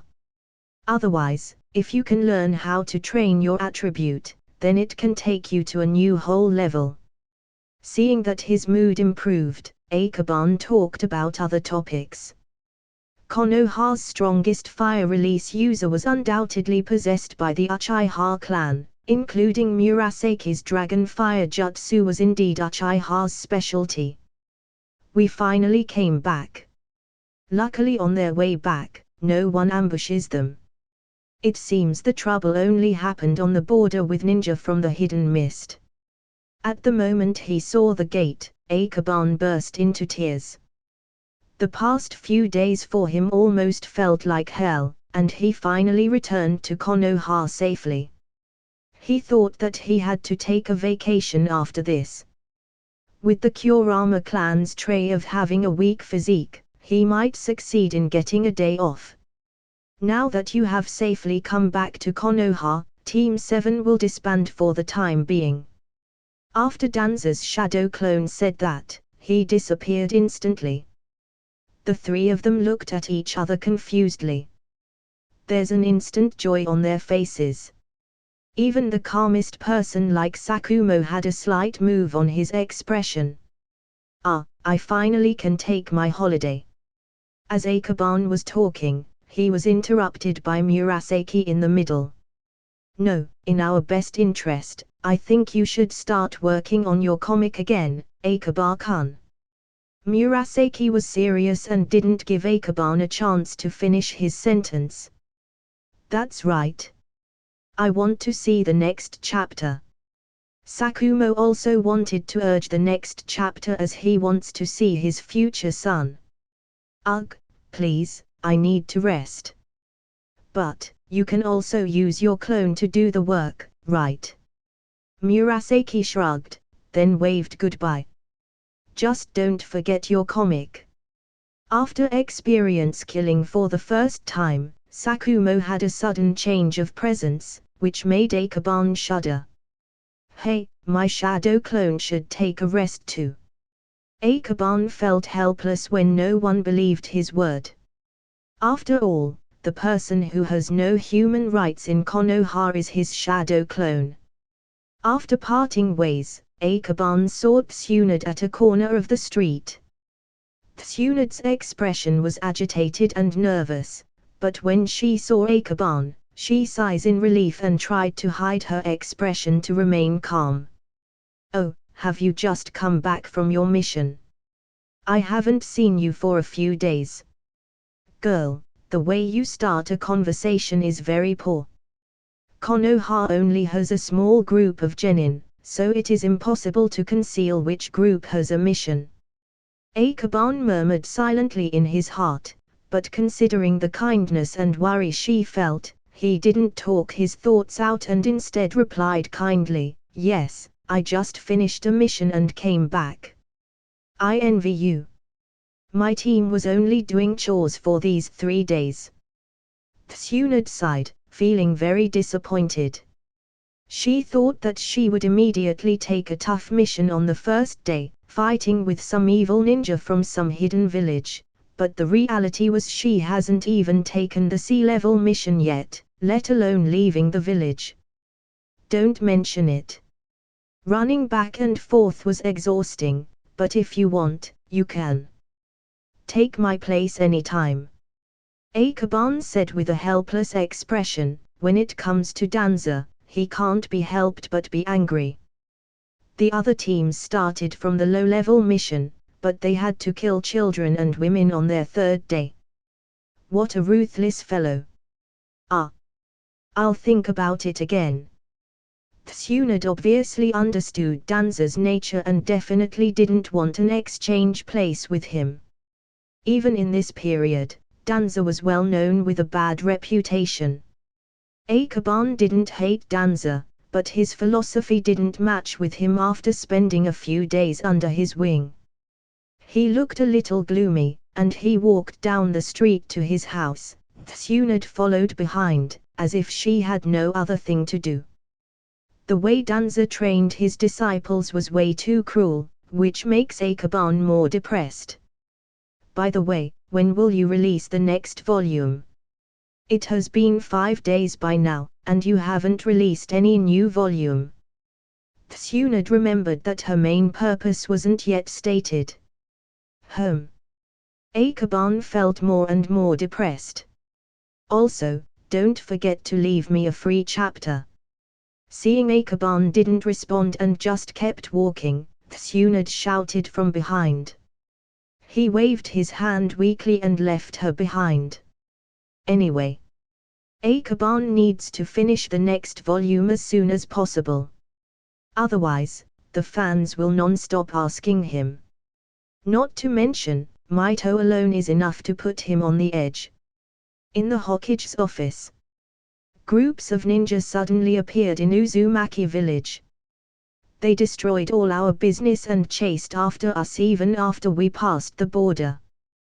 The caravan's leader was brought to Konoha by Danza, slowly explaining the current situation, while there was the third Hokage, Danza, Koharu Utatane, and Homura Mitakado in the office listening. This is Konoha's current highest rank of leadership. Where do these invaders come from? Didn't the village take any action? Homura's face was solemn, and at the same time, very puzzled. Uzumaki village has always been Konoha's main ally, and they knew how powerful the Uzumaki clan was. This is a village of people who have extremely high talents. A small scale of invaders can't destroy them. There were too many of them. And we also didn't know their origin. Even after the village mobilized their army, it was still not enough, since they were outnumbered. The caravan's leader smiled bitterly. He got seriously injured from the battle and was treated by Konoha, otherwise, he wouldn't survive. So, you are asking us for aid. The third Hokage wants to clarify his intention. He said it while breathing a cloud of smoke from his pipe. Yes, please help us, Hokage-sama, help the Uzumaki village get rid of the invaders. The caravan's leader knelt and pleaded bitterly. Does this request come on behalf of Uzumaki village? Danza said coldly. This is, of course, for the sake of our village. The caravan's leader had cold sweat on his forehead and looked anxious. He must be hiding something. Danza easily read his mind. The third Hokage smoked a few cigarettes and was speechless. Then Homura, who also sees through his lie, speaks. Kazuma-san, we don't want to hear lies, please answer honestly. The four of them knew that this man hides something from them, and they wouldn't be deceived easily. Homura-san. I still won't tell the truth. Danza opened his eyes and burst out a murderous aura. Danza, don't treat our guests like that.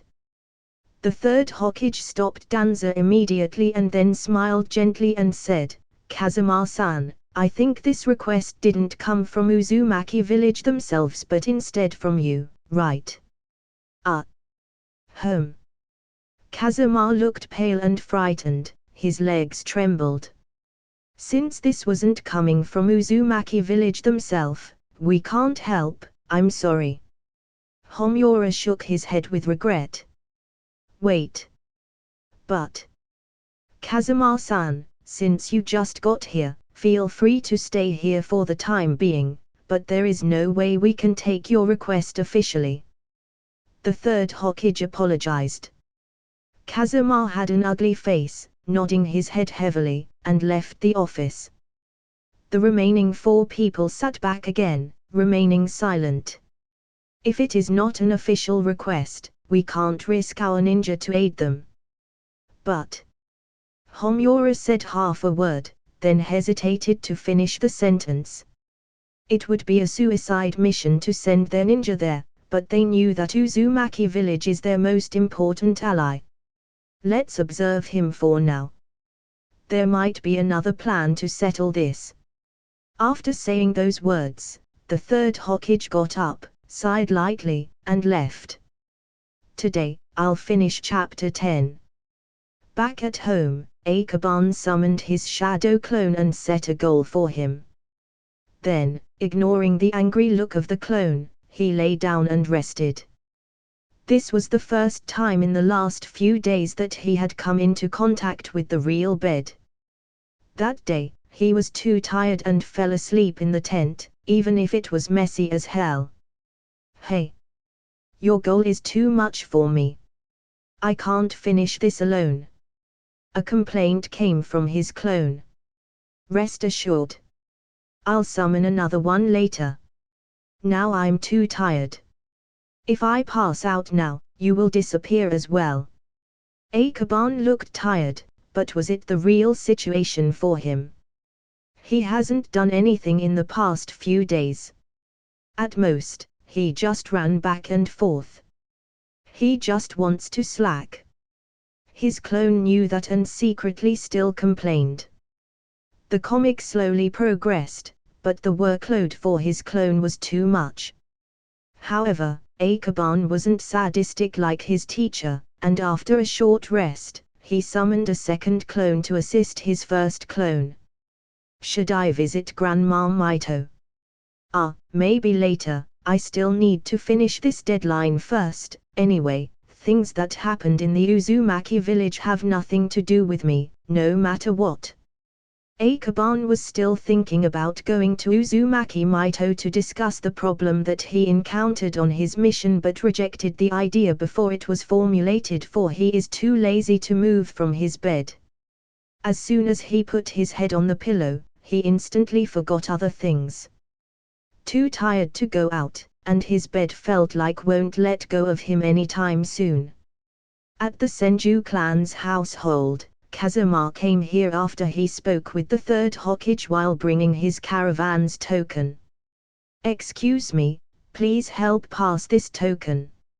I'm Kazuma from Uzumaki village, and I asked to see the princess. Kazuma respectfully handed the token to the guard in front of the house with a sincere expression. Are you looking for Mito-sama? Wait a minute. The guard glanced at him in amazement. He recognized the identity token of Kazuma, and then quickly disappeared. After a few seconds, he appeared again. Mito-sama is resting, and I will let you meet her in a few minutes. He said lightly. Yes, thank you. Kazuma was full of respect. He didn't dare to make trouble. Mito Uzumaki was the princess of Uzumaki village, and also the strongest Uzumaki in existence today. However, as a Jinchuriki, she was destined to stay only in Konoha. Once she stepped out of Konoha, it would cause a lot of trouble. Because she contained the terrifying chakra that someone can possess. In the courtyard, Mito sat quietly with Tsunade.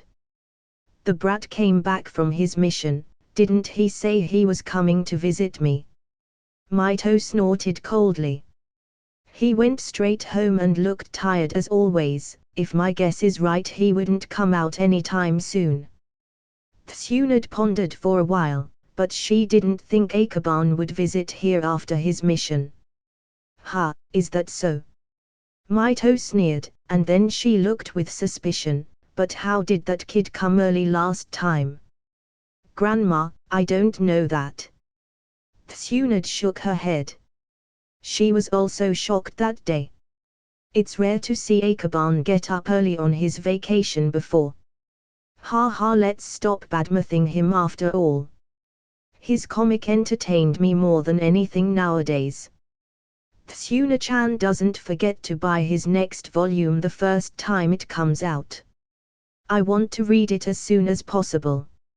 Maito smiled gently. But, I wonder, who will visit me at this time? As soon as the token was handed over to her, she immediately noticed it.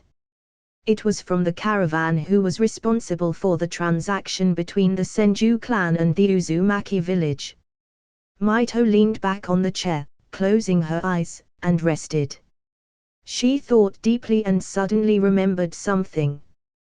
Tsuna-chan, please get me the comic. Tsuna was confused when she heard it. She had read it 3 times now, why did she need it again?